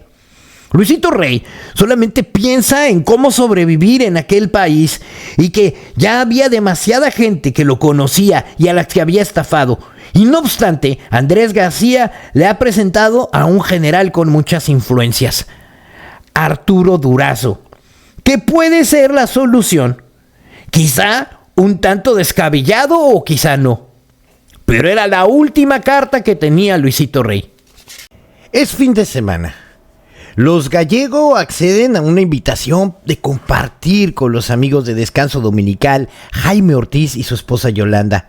El matrimonio posee una casa en Cuernavaca y se aproxima el fin de 1980. Los hombres platican y juegan en el domicilio y toman tragos. En la partida de dominó que se está jugando en un lugar en específico de la casa, el sonido de aquella voz no para inadvertido, mientras en la lejanía la canción cada vez se hace sentir más fuerte. Oye, Luis, ¿quién está cantando? Es tu hijo, ¿verdad? Sí, a veces les da por cantar. Marcela, tu hijo tiene una voz preciosa. Le he oído cantar hasta ahorita. Miki ya lo sabía. Intentaba cantar de manera profesional. Marcela era la que menos aprobaba aquellas posibilidades. Este hecho de que su hijo alguna vez siguiera los pasos de su padre era algo que no le hacía ninguna gracia. El timbre del domicilio de Andrés García está sonando y al abrirse la puerta aparece una escueta figura de su vecino y amigo. Coño, Luis, pasa, hombre. Andrés ha empezado a tener alguna que otra sensación extraña últimamente. Su amigo, que pertenece al medio, solo ha sabido enredarse en problemas. Días atrás le había pedido ayuda porque no tenía trabajo de ninguna clase. Quiere volver a España pero no tiene dinero. El futuro no es muy prometedor para Luis y para Marcela y para los niños. Y de momento les ha prestado la casa de la colonia de San Jerónimo. Coño, Andrés, a ver si me echas una mano, estoy sin trabajo ninguno. Andrés accede a incluirlo en un espectáculo que se está preparando y que ya va a presentar en un cabaret en la ciudad fronteriza de Ciudad Juárez, de la mano del promotor Arnoldo Cavada. Gracias, Andrés, tú sí eres un amigo de los de verdad.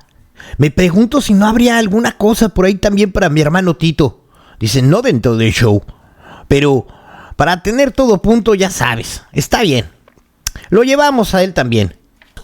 Luis le recitará en un momento de la actuación. Luis Miguel observaba callado ante esta escena y soñaba con poder ser el mismo que se subiera al escenario para poder cantar. Pero su vida también es la de un niño normal. Ya está Mickey con los gritos, ese niño. Su amigo y él decidieron erigirse en un buen día en un club de vampiros, los hijos de Luisito Rey y los de Andrés García, Roberto Palazuelos, niños soñando en la vida y por encima de todos los soñadores. Coño Andrés, ven conmigo, pincha, quiero que escuches algo. ¿Qué es lo que pasa? Nada, joder, es que creo que mi hijo canta ahora. Andrés finalmente cruza la angosta calzada que separaba ambas casas dentro de la privada de San Bernabé. Y acompañado de Luisito Rey, a su domicilio, ahí estaba Mickey, dispuesto a demostrarle a su tío Andrés de lo que era capaz. Venga hijo, cántanos algo, dijo Luisito. La primera nota que entonó fueron una de las canciones nada fácil de interpretar, Granada. Luego siguió con un fragmento de una ranchera y luego otro pedazo y después otro y otro y otro. Pues Luis, ¿qué quieres que te diga? Que el chico canta cojonudo, pienso que tiene una voz preciosa. Pues nada, hombre, que si tu padre no tiene inconveniente, en el próximo show yo te pongo ahí y cantas delante de la gente. Claro, tío, lo único es que me tengo que aprender una canción entera. Papá, ¿puedo imitar al tío Andrés? Sí, claro. Y las risas fueron descomunales. Andrés se tomó muy en serio aquella demostración y pidió una fecha en el calendario que ya tenía concertado con Arnoldo Cavada. Oye, Mickey, ¿tú quieres saber si sirves con el público? ¿Te atreves? Sí, tío. El día del show, más de 600 personas habían acudido al cabaret de la Ciudad Juárez. Andrés comenzó con su actuación y como tantas otras veces lo había hecho. Después reclamó la presencia de Luisito Rey. Todo transcurría con normalidad. A mitad del espectáculo, Andrés hacía uso nuevamente del micrófono. Y ahora quiero que todos ustedes vean una cosa, porque tengo un sobrino que dice que le gusta cantar y que quiere ser artista. Así que se los voy a presentar y lo voy a dejar en la pista. Les presento a Luis Miguel, el hijo de Luisito Rey. Aparece de repente un niño de pelo lacio, largo y rubio, con una sonrisa amplia, ojos angelicales y una camisa a cuadros metida por dentro de su pantalón tejano. Aquella gente que estaba viendo enfrente no se diferenciaba mucho de aquel arquetipo que habían imaginado, como que cuando cantaba en la intimidad de los rincones de su casa. ¿Quiere que te acompañe o quieres que te quedes solo frente al público?, le preguntó Andrés en directo. No, yo solo. Empezó a entonar la primera canción y el público lo contemplaba absorto. Fue sintiéndose cada vez más seguro. El show de Andrés García con la participación especial de Luisito Rey, acabando Mickey retirándose entre una tremenda ovación. Dejó boquiabiertos a todos los promotores de la idea. Luisito estaba asombrado, sospechaba que su hijo podía funcionar, pero lo que acababa de ver iba más allá de su optimismo. Era cuestión de seguir una buena estrategia, mover los hilos pertinentes y aprovechar las coyunturas que el grupo puertorriqueño Menudo habían generado en favor de la aparición de artistas infantiles. Así que los gallegos aprovecharon la estancia en la zona fronteriza del Paso de Ciudad Juárez. Y Juan Manuel Gallegos logró trabajo en el canal de televisión que regentaba Arnoldo Cavada. Y Luisito logró galas en las que ya no era extraño que se viera acompañado de su hijo Luis Miguel. Arnoldo Cavada de la O triunfaba desde la Ciudad Juárez con su show televisivo en el Canal 44. Hasta ahí llevó a su hijo de 10 años. En plena entrevista, siempre en directo, Arnoldo preguntaba a Luis: ¿y el güerito tan lindo? Es mi hijo Luis Miguel. Venga Luis Miguel, demuéstrale cómo cantas. Estaba un poco tímido, el principio por aquello de las cámaras, pero no tardó mucho en mostrar ese desperpajo con el micrófono. Luisito Rey comenzó a hacer sonar la guitarra. El pequeño Mickey entonaba las primeras notas de la malagueña, la cual no sería su capacidad, que subió 3 tonos de la canción como tal, dejando estupefactos a cuanto lo escuchaban. Este episodio impresionó a Arnoldo. Ese niño llegaría a ser algún día alguien grande. Presumía en privado de haber sido el verdadero padrino televisivo de aquel Luis Miguel, cuyo portento vocal era indiscutible. Si su hijo va a ser otro artista precoz.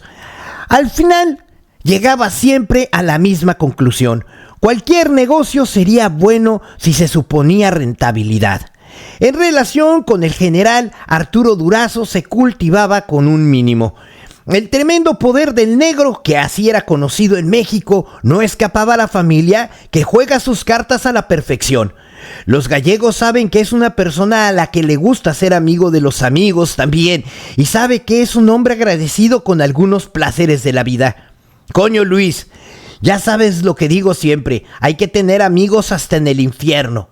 Luisito buscaba recursos hasta por debajo de las piedras. En las compañías sus créditos estaban muy bajos después de su último disco, que pasaría completamente inadvertido.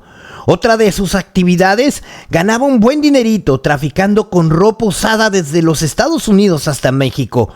Y todo el mundo conoce la severidad de la policía fronteriza.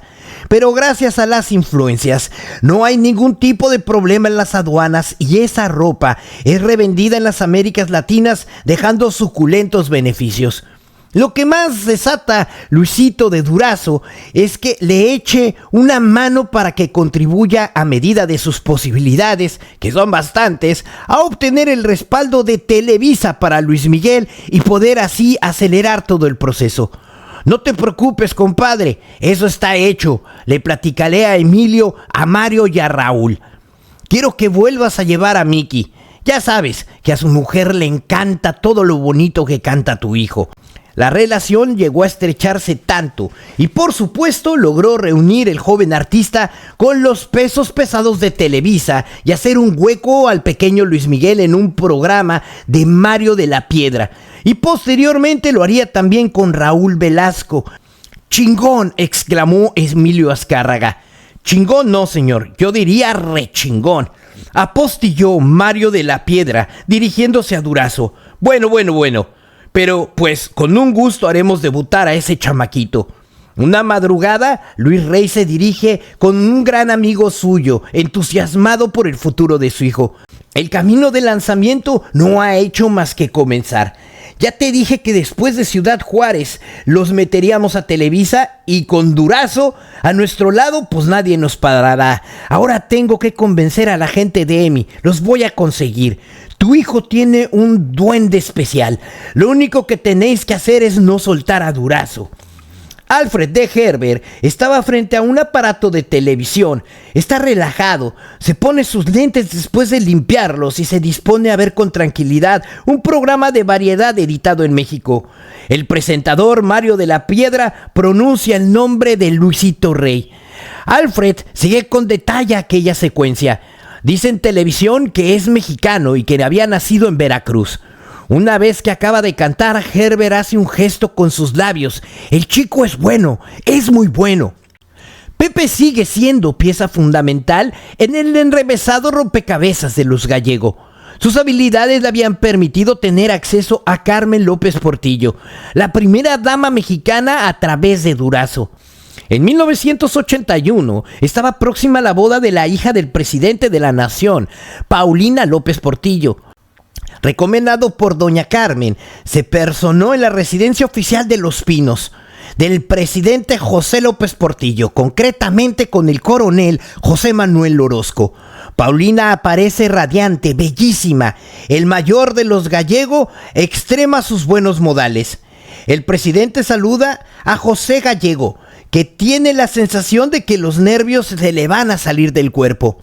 Soy hermano del cantante Luisito Rey. Y estaba comentándole a su López Portillo, no le deja acabar. Toma la palabra con la autoridad que se le supone en su cargo. Sí, Paulina. ¿Tú qué dices? Me parece una buena idea. Pues nada, coronel, encárguese que venga el niño con su padre. Pepe abandona la plaza del Zócalo a toda velocidad. Su única obsesión es ir corriendo a anunciarle a su hermano que Paulina va a recibirlo en Los Pinos para dar el visto bueno a la actuación de Miki en su boda. Así que Luis Rey no se la cree. Abraza a su hermano y la habitación se convirtió en una fiesta. Esto hay que celebrarlo. Y que no se nos olvide conseguir invitaciones para la gente de EMI. Tienen que verlo. Primero tendrás que asegurar que la novia elija al niño, señaló Andrés. Era un jueves soleado. A la 1 de la tarde debía estar en Los Pinos. Y por supuesto, lo hicieron con puntualidad sobrada. Luis y el pequeño Mickey estaban impecables. Papi, mira qué bonito está esto. Mira aquel escudo. Cállate y pórtate bien. Entró un empleado. Uy, qué guapo, ¿tú eres Luis Miguel? Y dime, ¿tú cantas? Bueno, sí. ¿Y te vas a atrever a cantar en mi boda delante de tanta gente? Comentó Paulina. Si quiere, yo estoy dispuesto. Y dime, ¿qué orquesta vas a necesitar? Yo ninguna, solo mi papá y su guitarra. Luis Rey había llevado su guitarra y ya imaginó que debería de hacer una pequeña demostración. Se le echó a la mano y comenzó a tocar los primeros acordes de la malagueña, la que su hijo cautivó al público en el show de Arnoldo Cavada. Era un ángel, un niño, una voz, una química que envolvía y ponía los pelos de punta a quien se le pusiera por delante. López Portillo suspiraba sin disimulo y le agarra la mano. Coronel, ¿usted ha visto? Pero qué cosa más linda. Luis tampoco puede evitar emocionarse. Me preguntaba si usted daría una aprobación para que el niño tuviera el honor de cantar en la fecha tan significativa de su boda. No hacía falta que Rey intentara persuadir a Paulina, porque ella parecía estar hipnotizada. Ordenó al coronel que se encargara de todo.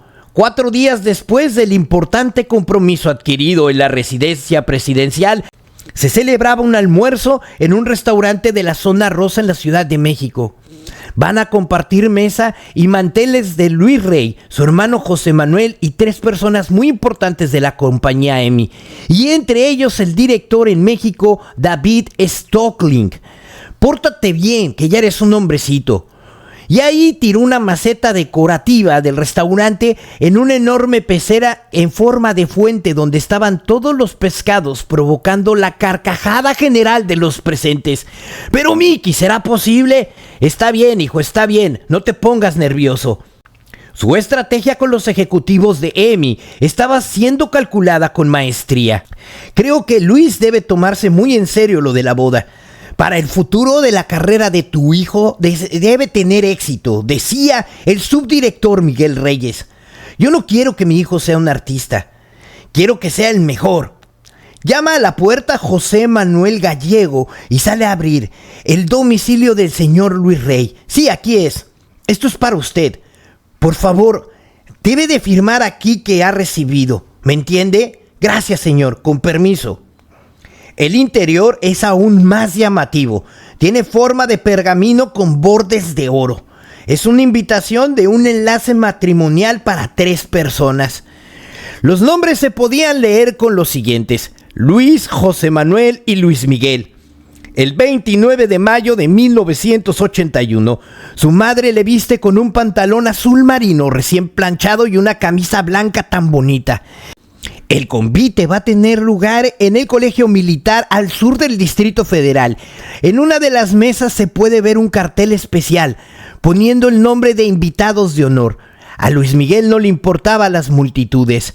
Le llamaba la atención los instrumentos musicales que a ella hacían. Vamos a presentar a todos ustedes a un gran artista. Desde España, Luisito Rey. Y Luis interpretó 2 canciones y recibió los aplausos del público. Y ahora el momento más esperado. Presentaremos el regalo a Paulina y con ustedes, Luis Miguel. La guitarra de Luis comienza a sonar, la orquesta también, y la voz de Mickey inició su recital. El público quedó absorto, Paulina estaba boquiabierta y su padre alzó la vista y agudizó todos sus sentidos. Al final de la interpretación, las lágrimas y los aplausos no cesaban. Luis Miguel dio el do de pecho y subió sin dificultad sus 3 tonos altos.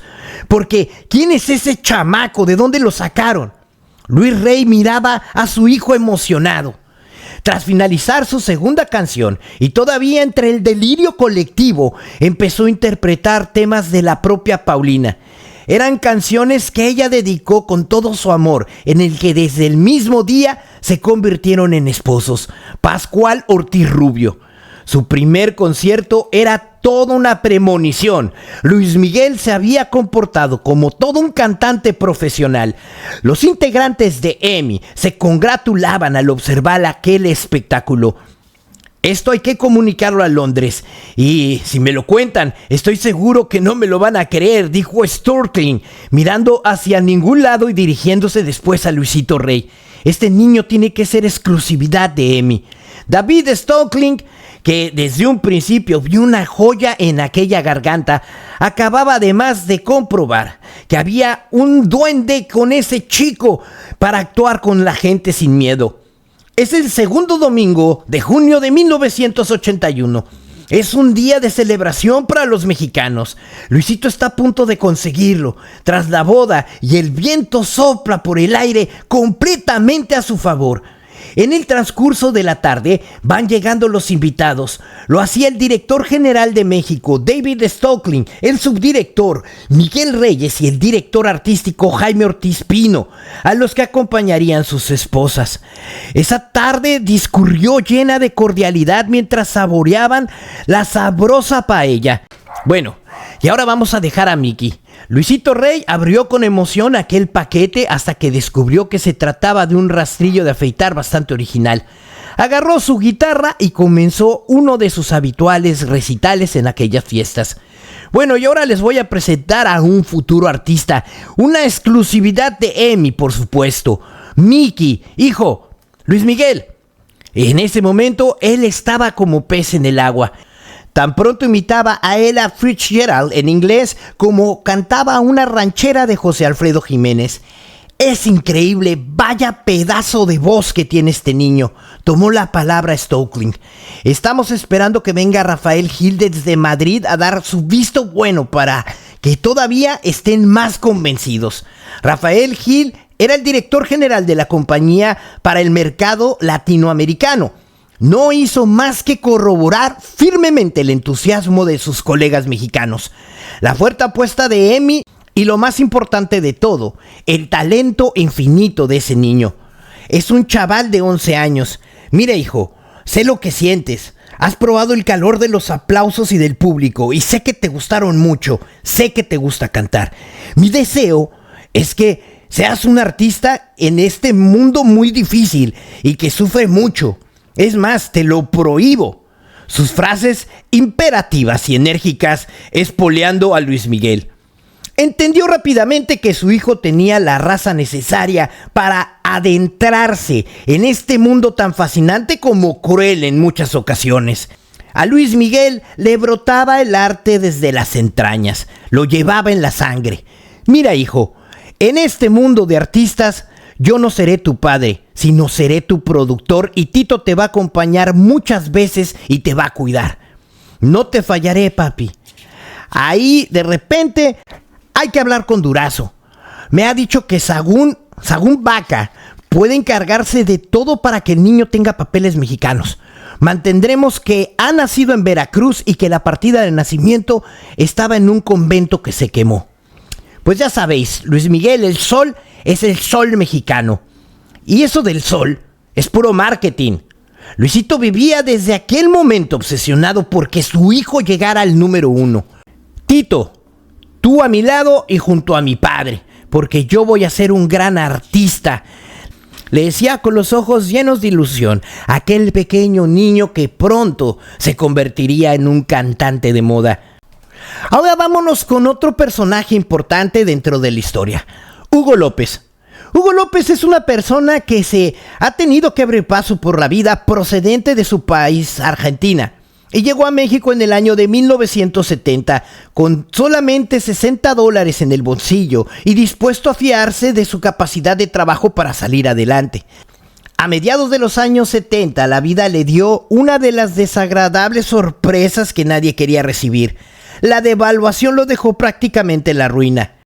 Ello no fue conveniente para jugarse el todo por el todo en Las Vegas. El juego le sacó de la nada aquella noche en el que el dinero que le había prestado su amigo José Antonio León se multiplicó con generosidad. En el mes de octubre de 1981, Hugo López va a conocer una nueva apuesta contracorriente. Ya en un día lo había hecho con Roberto Carlos, al que contrató y que pues fue un tremendo fiasco en el Distrito Federal, y también ha logrado llevar a un artista de talla internacional como Julio Iglesias, Liza Minnelli y Mocedades. Ahora se trataba de rizar el rizo. Son malos tiempos para el rock and roll. Sin embargo, un grupo británico, Queen, tiene previsto México. Dentro de su gira americana, se ha programado 2 conciertos, uno en Monterrey y otro en Puebla. El Distrito Federal queda descartado, el mar cartel de género. Hugo tiene una reunión con Luisito Rey. La intuición que Hugo le confiesa a un allegado no es en realidad más que una premonición de un choque frontal. Luisito intermedió para solucionar todos los problemas con la visa de los artistas ingleses, y a cambio le pidió una comisión desorbitada. Tenía como garantía el nombre de un conocido político con el que le unía una gran amistad y que por supuesto aseguraba que la aparición del grupo no se iba a poder sin él. Así que amenazando a Hugo, Hugo le contestó: márchate ahora mismo de acá. Si no tengo más remedio y no tengo otra forma, pues hay que darte algo, pues ya se te dará. Pero por lo pronto fuera. A pesar de que la gira de Queen acabó siendo rentable y permitió que Hugo invirtiera en el Crazy Paris del Hotel Continental, solamente la mediación de un amigo común permite a Luis Rey cobrar una comisión de la presentación del concierto. Jaime Ortiz Pino, esperando una visita de su amigo Luisito Rey. Estaba todo arreglado. He hablado con mi hijo y está preparado. Jaime se muestra orgulloso de haber sido finalmente uno de los promotores de aquel proyecto. Hay otros que solamente estaban esperando aprovecharse la coyuntura comercial del grupo puertorriqueño de menudo que ha creado Edgardo Díaz, y poco o nada confía en aquel proyecto. Haga que dure esta voz infantil, le decía, y en todo caso los ejecutivos de la compañía secundan totalmente el proyecto encabezado por David Stocklin. El día de la firma, el primer contrato discográfico es celebrado. Los Gallego Basteri celebran. Contrato se pronuncia en la sede de EMI, justo en el despacho del director artístico Jaime Ortiz. Así que Luis Miguel estampa su rúbrica: el niño cuya única ilusión es la de cantar. Stocklin miraba sonriente aquella joya, y en realidad no estaba ni siquiera Rafael Gil, la mano fuerte y llena de la sabiduría. Sin embargo, Gil también estaba seguro del mismo proyecto. Los inicios estaban plagados de decisiones muy importantes. Luis Rey no quería dejar escapar ni una sola, así que Vicente Gallego pasó a trabajar a la orden de su hermano Luis. Tito velaría por la seguridad de su sobrino, y el compromiso laboral que se generó entre ambos se hizo muy al estilo de Luis Gallego Sánchez, es decir, sin un solo documento firmado ni nada que le pareciera. Coño tío, ¿para qué carajos queremos firmar papeles ni leche? La semana prevista al lanzamiento estuvieron llenas de un ambiente de trabajo fluido y ameno. El encargado de la producción fue a parar a una persona en las que ambas partes, compañía y manager, confiaban plenamente. Se pensó en Enrique Okamura, el hombre ideal. Okamura contaba entre sus avales con los excelentes éxitos cosechados con su trabajo de Juan Gabriel, así que Luisito Rey había trabajado con un gran hombre llamado Rocino, y las reuniones eran cotidianas. Miki tenía un gran futuro y estoy seguro de ello. Sin haber abandonado todavía el verano de 1981, empezaron las grabaciones. El repertorio fue elegido con mínimo, siempre buscando lo más adecuado para el estilo de Luis Miguel y su voz, y el primer disco era una realidad palpable. Se incluían canciones de Juan Gabriel, de Luis Rey, de Rubén Amado y de Javier Santos. Juan Gabriel es la persona que más garantizaba el éxito y que ofrecía un sentido a la discografía. Unas colegialas de la colonia Anzures del Distrito Federal iban a dar sin saberlo su apoyo a 1+1, 2 enamorados, la canción que haría debutar al nuevo cantante mexicano Luis Miguel. en las portadas de los discos donde aparecía este niño dulce. La presentación ante medios de comunicación, fijada para el 21 de enero de 1982, y la aparición en Siempre en Domingo de la mano de Raúl Velasco, programada para el 31 de enero de 1982. Fue declarado artista prioritario en EMI. Cumpliendo la previsión, el 21 de enero la EMI mexicana convoca a todos los medios de comunicación. La sede es calle Río Balsas número 49. Es Luis Miguel, dicen que es mexicano, hijo del cantautor español Luis Rey, nacido en Veracruz. Tiene 11 años y ha grabado con una larga duración de 10 canciones, con una de las estrellas tituladas 1 + 1, 2 enamorados. El día 22 de enero, la presencia de la canción en la radio provocaba un colapso sin precedente, el éxito tan absoluto y fulgurante. Rosy Esquivel se encargaría ese mismo día, el día 22, la tutulena del niño ante una importante cita en la emisora XCW. De camino a la radiodifusora, Luis Miguel de ser la sensación de un niño acompañado por su nana. Y en realidad se trataba de un artista y su jefa de prensa, Rosy.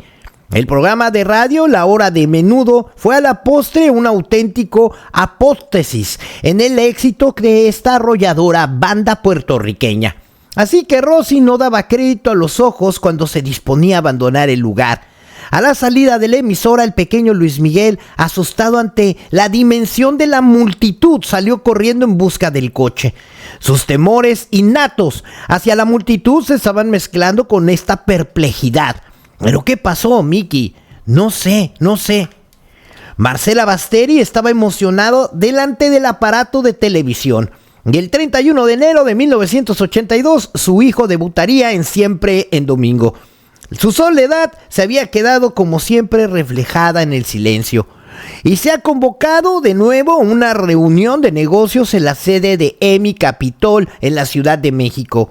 El director toma la palabra. Luis, ¿sabes que hace tiempo hemos hablado de la posibilidad que se aproveche el tirón de Luis Miguel para hacer una película? Comentaba así Stokely.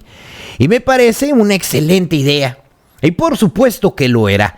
Empezaron a ver temas que, por cierto, Luis Miguel, enhorabuena, las cifras de venta habían llegado al tope. Pero no olvides que también podemos grabar en portugués. Y se grabarían 6 o 7 canciones en este idioma. Ya te dije que el chico no va a defraudar a nadie. Saboreaba sus primeras mieles de triunfo. La primera de ellas será concertada para el mes de abril de 1982. La cita era en la conocida revista TV y Novelas, para elaborar un reportaje en el parque de Chapultepec. Estoy encantado, de verdad no saben lo que agradezco. Ya tenía ganas de conocer Chapultepec, decía Luis Miguel. Le gustaba patinar, el fútbol y se mostraba orgulloso de sus 2 apariciones en Siempre en Domingo. Pero él tan solo es un pequeño niño, es un crío. Y de nuevo se distrae mirando los chimpancés y ríe comprando golosinas y todo ese tipo de comentarios que hace un niño de su edad. El doctor me ha dicho que no me las coma porque voy a engordar. La vida empieza a parecer en algunas cosas a los sueños que siempre había tenido. Y ya no se iba a subir a la mesa para imitar a Elvis. Un día, Luisito Rey observaba entusiasmado la majestuosidad del concorvado conforme al avión. El sol en lo alto se clava sobre las tranquilas aguas de la bahía de Guanabara y aparecen las tranquilas playas de Copacabana. Además de esto, su pasión por el sexo femenino se comenzaba a despertar lleno de expectativas. Una vez llegando al hotel, Carlos Collas de EMI se cita en un restaurante frente a la playa de Ipanema. Así que Luisito llega primero, pide un chop, que es la manera en que los brasileños llaman a la cerveza en el vaso. Las conversaciones entre ambos empiezan a fluir de manera positiva. Entra la posibilidad de que Carlos se haga cargo del trabajo. Él es el hombre que tiene una reputación bien ganada. Colaboraba desde hace años con el cantante brasileño Roberto Carlos. Estoy convencido que el menino puede dar el bombazo aquí también. Por lo que a mí respecta, y no a la gente de mi México, ya se había hablado con Río para que nosotros mañana vayamos a arreglar todo. La química entre los dos músicos iba creciendo. Carlos es muy buen carioca. Vamos a celebrar y para que vea Luis Miguel que también puede triunfar aquí en Brasil. A la mañana siguiente Luisito apenas si puede abrir el ojo. Duerme hasta entrar la noche y posteriormente Carlos se encuentra en un estado similar. Así que Luisito acerta finalmente a telefonear a México. Mickey no tardará mucho en viajar a Brasil para ponerle la voz a su lanzamiento en aquella tierra. Su admiración por Elvis no pasaba inadvertida a su público. En Siempre en Domingo me recordaste a Elvis, le decían. Pues claro, yo admiro mucho a Elvis, es mi cantante favorito. Oye, ¿y no has pensado en alguna carrera? ¿Carrera? No, el canto es mi profesión. Todos los ingresos del fenómeno Luis Miguel pasaban por sus manos. Sus primeras inversiones estaban encaminadas a darle de nuevo al ídolo todo lo necesario para que pudiera tener éxito en la industria. Escatimar de todo tipo de lujos no era la opción, y es por ello que el nivel de ingresos había subido espectacularmente. Abandonan la casa de Andrés García en San Jerónimo y se instalan de manera provisional en Jardines de Coyoacán. Mucho dinero iba a parar en algunas promociones y profesiones particulares y un estupendo automóvil que hacía de las delicias del joven cantante. Las mejores épocas regresaban y se presume que incluso iban a ser superiores a las de Barcelona, Buenos Aires en los años 60. Y lo más importante es que todo el público iba a conocer a Luis Miguel. Luis Miguel iba asimilando con humildad en su interior la nueva personalidad de los acontecimientos que se estaban presentando y que se le estaban infundiendo. Todas las miradas se centraban en él y en el futuro interno del cantante. La satisfacción de pensar cómo los buenos resultados habían contribuido a apaciguar la crisis que vivió en los hogares durante los últimos años. La mentalidad infantil de Alex, que es como le llamaban en la casa, no pudo evitar verse invadida en ocasiones por unos lógicos celos. Así que se convirtió en un muchacho introvertido. La familia se esmeraba a veces en intentar que su hijo pequeño no se sintiera desplazado. Los primeros 8 meses de la carrera de Luis Miguel fueron frenéticos. Se imponían en breves paréntesis. Hacía tiempo que se había solicitado un viaje a Disneylandia y lugares en los que él siempre soñó estar. El viaje es ameno y por fin un avión que los lleva a un punto de trabajo. ¡Qué bonito, mami! Vamos a comprar un helado, quiero un helado. Señoras y señores, somos de TV Novelas, somos los que vamos a hacer la entrevista. Luisito escucha atento la conversación. Luis Miguel es un niño muy responsable. Está muy contento de la forma que ha respondido a todas las preguntas de manera disciplinada. Ese niño no se concentra en sus conversaciones y de repente su mirada empieza a ser incómoda, inquietante. Mami, quiero más palomitas, quiero otra hamburguesa. Sí, y quiero ir otra vez al castillo de la Bella Durmiente. Al final del camino, Luis Miguel era un niño. Así que la revista TV Novelas ha organizado un desayuno con algunas adolescentes, un meet and greet. Su hijo viste zapatos y un suéter blanco y un pantalón crema. ¿Por qué eres tan guapo? Porque mi mamá es muy bonita y también mi papi. Una de mis tías también era muy guapa, era actriz, pero guapo en realidad es Elvis. Es uno de mis favoritos, aunque también me gustan los mexicanos como José José y Marco Antonio Muñiz. Una pequeña llamada Sandra se sienta junto a él y le canta despacio y Mickey se impresiona. La llegada al mercado de una segunda larga duración, editado también en México y distribuido en España y en toda Latinoamérica, que se llamaba Directo al Corazón, cumple las expectativas. Rubén Amado, Javier Santos, Nano Concha, Oscar Nicolini y Luis Rey son los mejores compositores de momento y la casa EMI sigue mimando cada una de las canciones. Su imagen acentúa la ambigüedad que se buscaba entre lo infantil, entre la dulzura y la insinuación. Poco antes de la aparición de su segundo disco nacía Lorena Marcela, la primogénita de Rosa Barbarito y Vicente Gallego. La niña contribuyó a la alegría de la vida de una familia más unida que nunca. Era la hermana que nunca tuvo. Así que Lorena fue bautizada en la iglesia de Coyoacán y allí estaba toda la familia vestida para la ocasión. Pero no solamente Mickey adoraba con verdadera pasión a su prima Lorena. Marcela y Luis nunca se casaron y eso originó algunos problemas con el cura de la iglesia de Coyoacán. Así que Luisito negoció a su manera.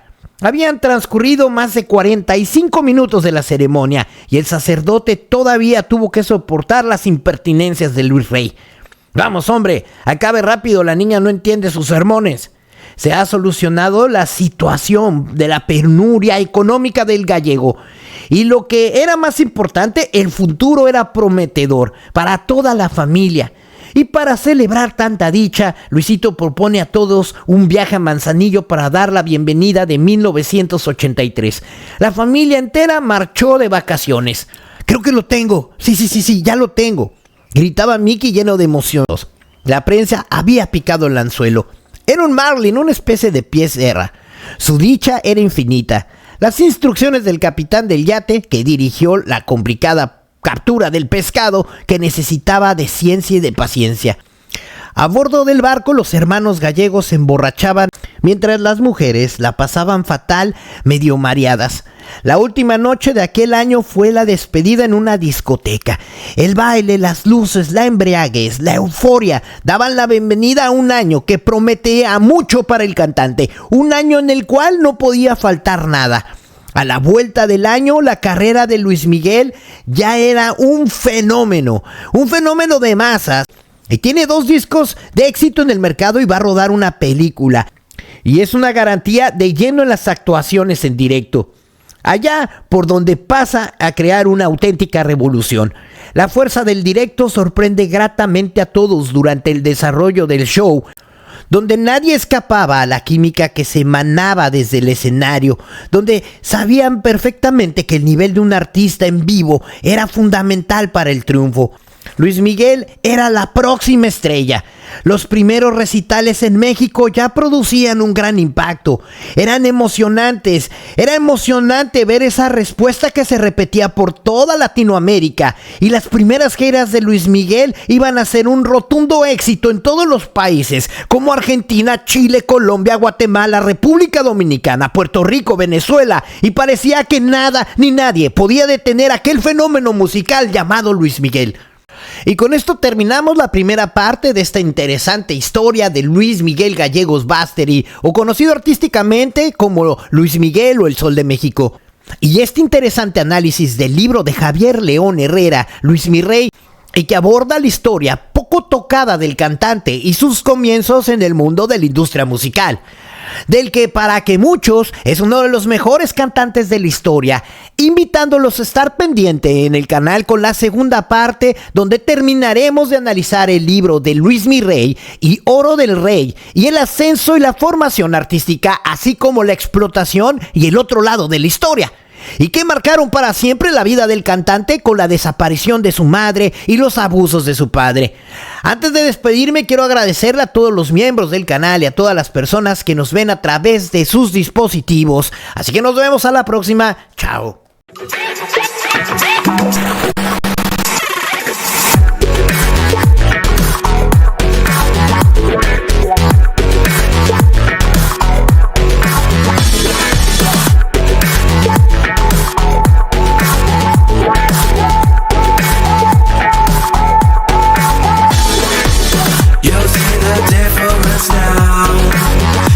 Change it, you know how.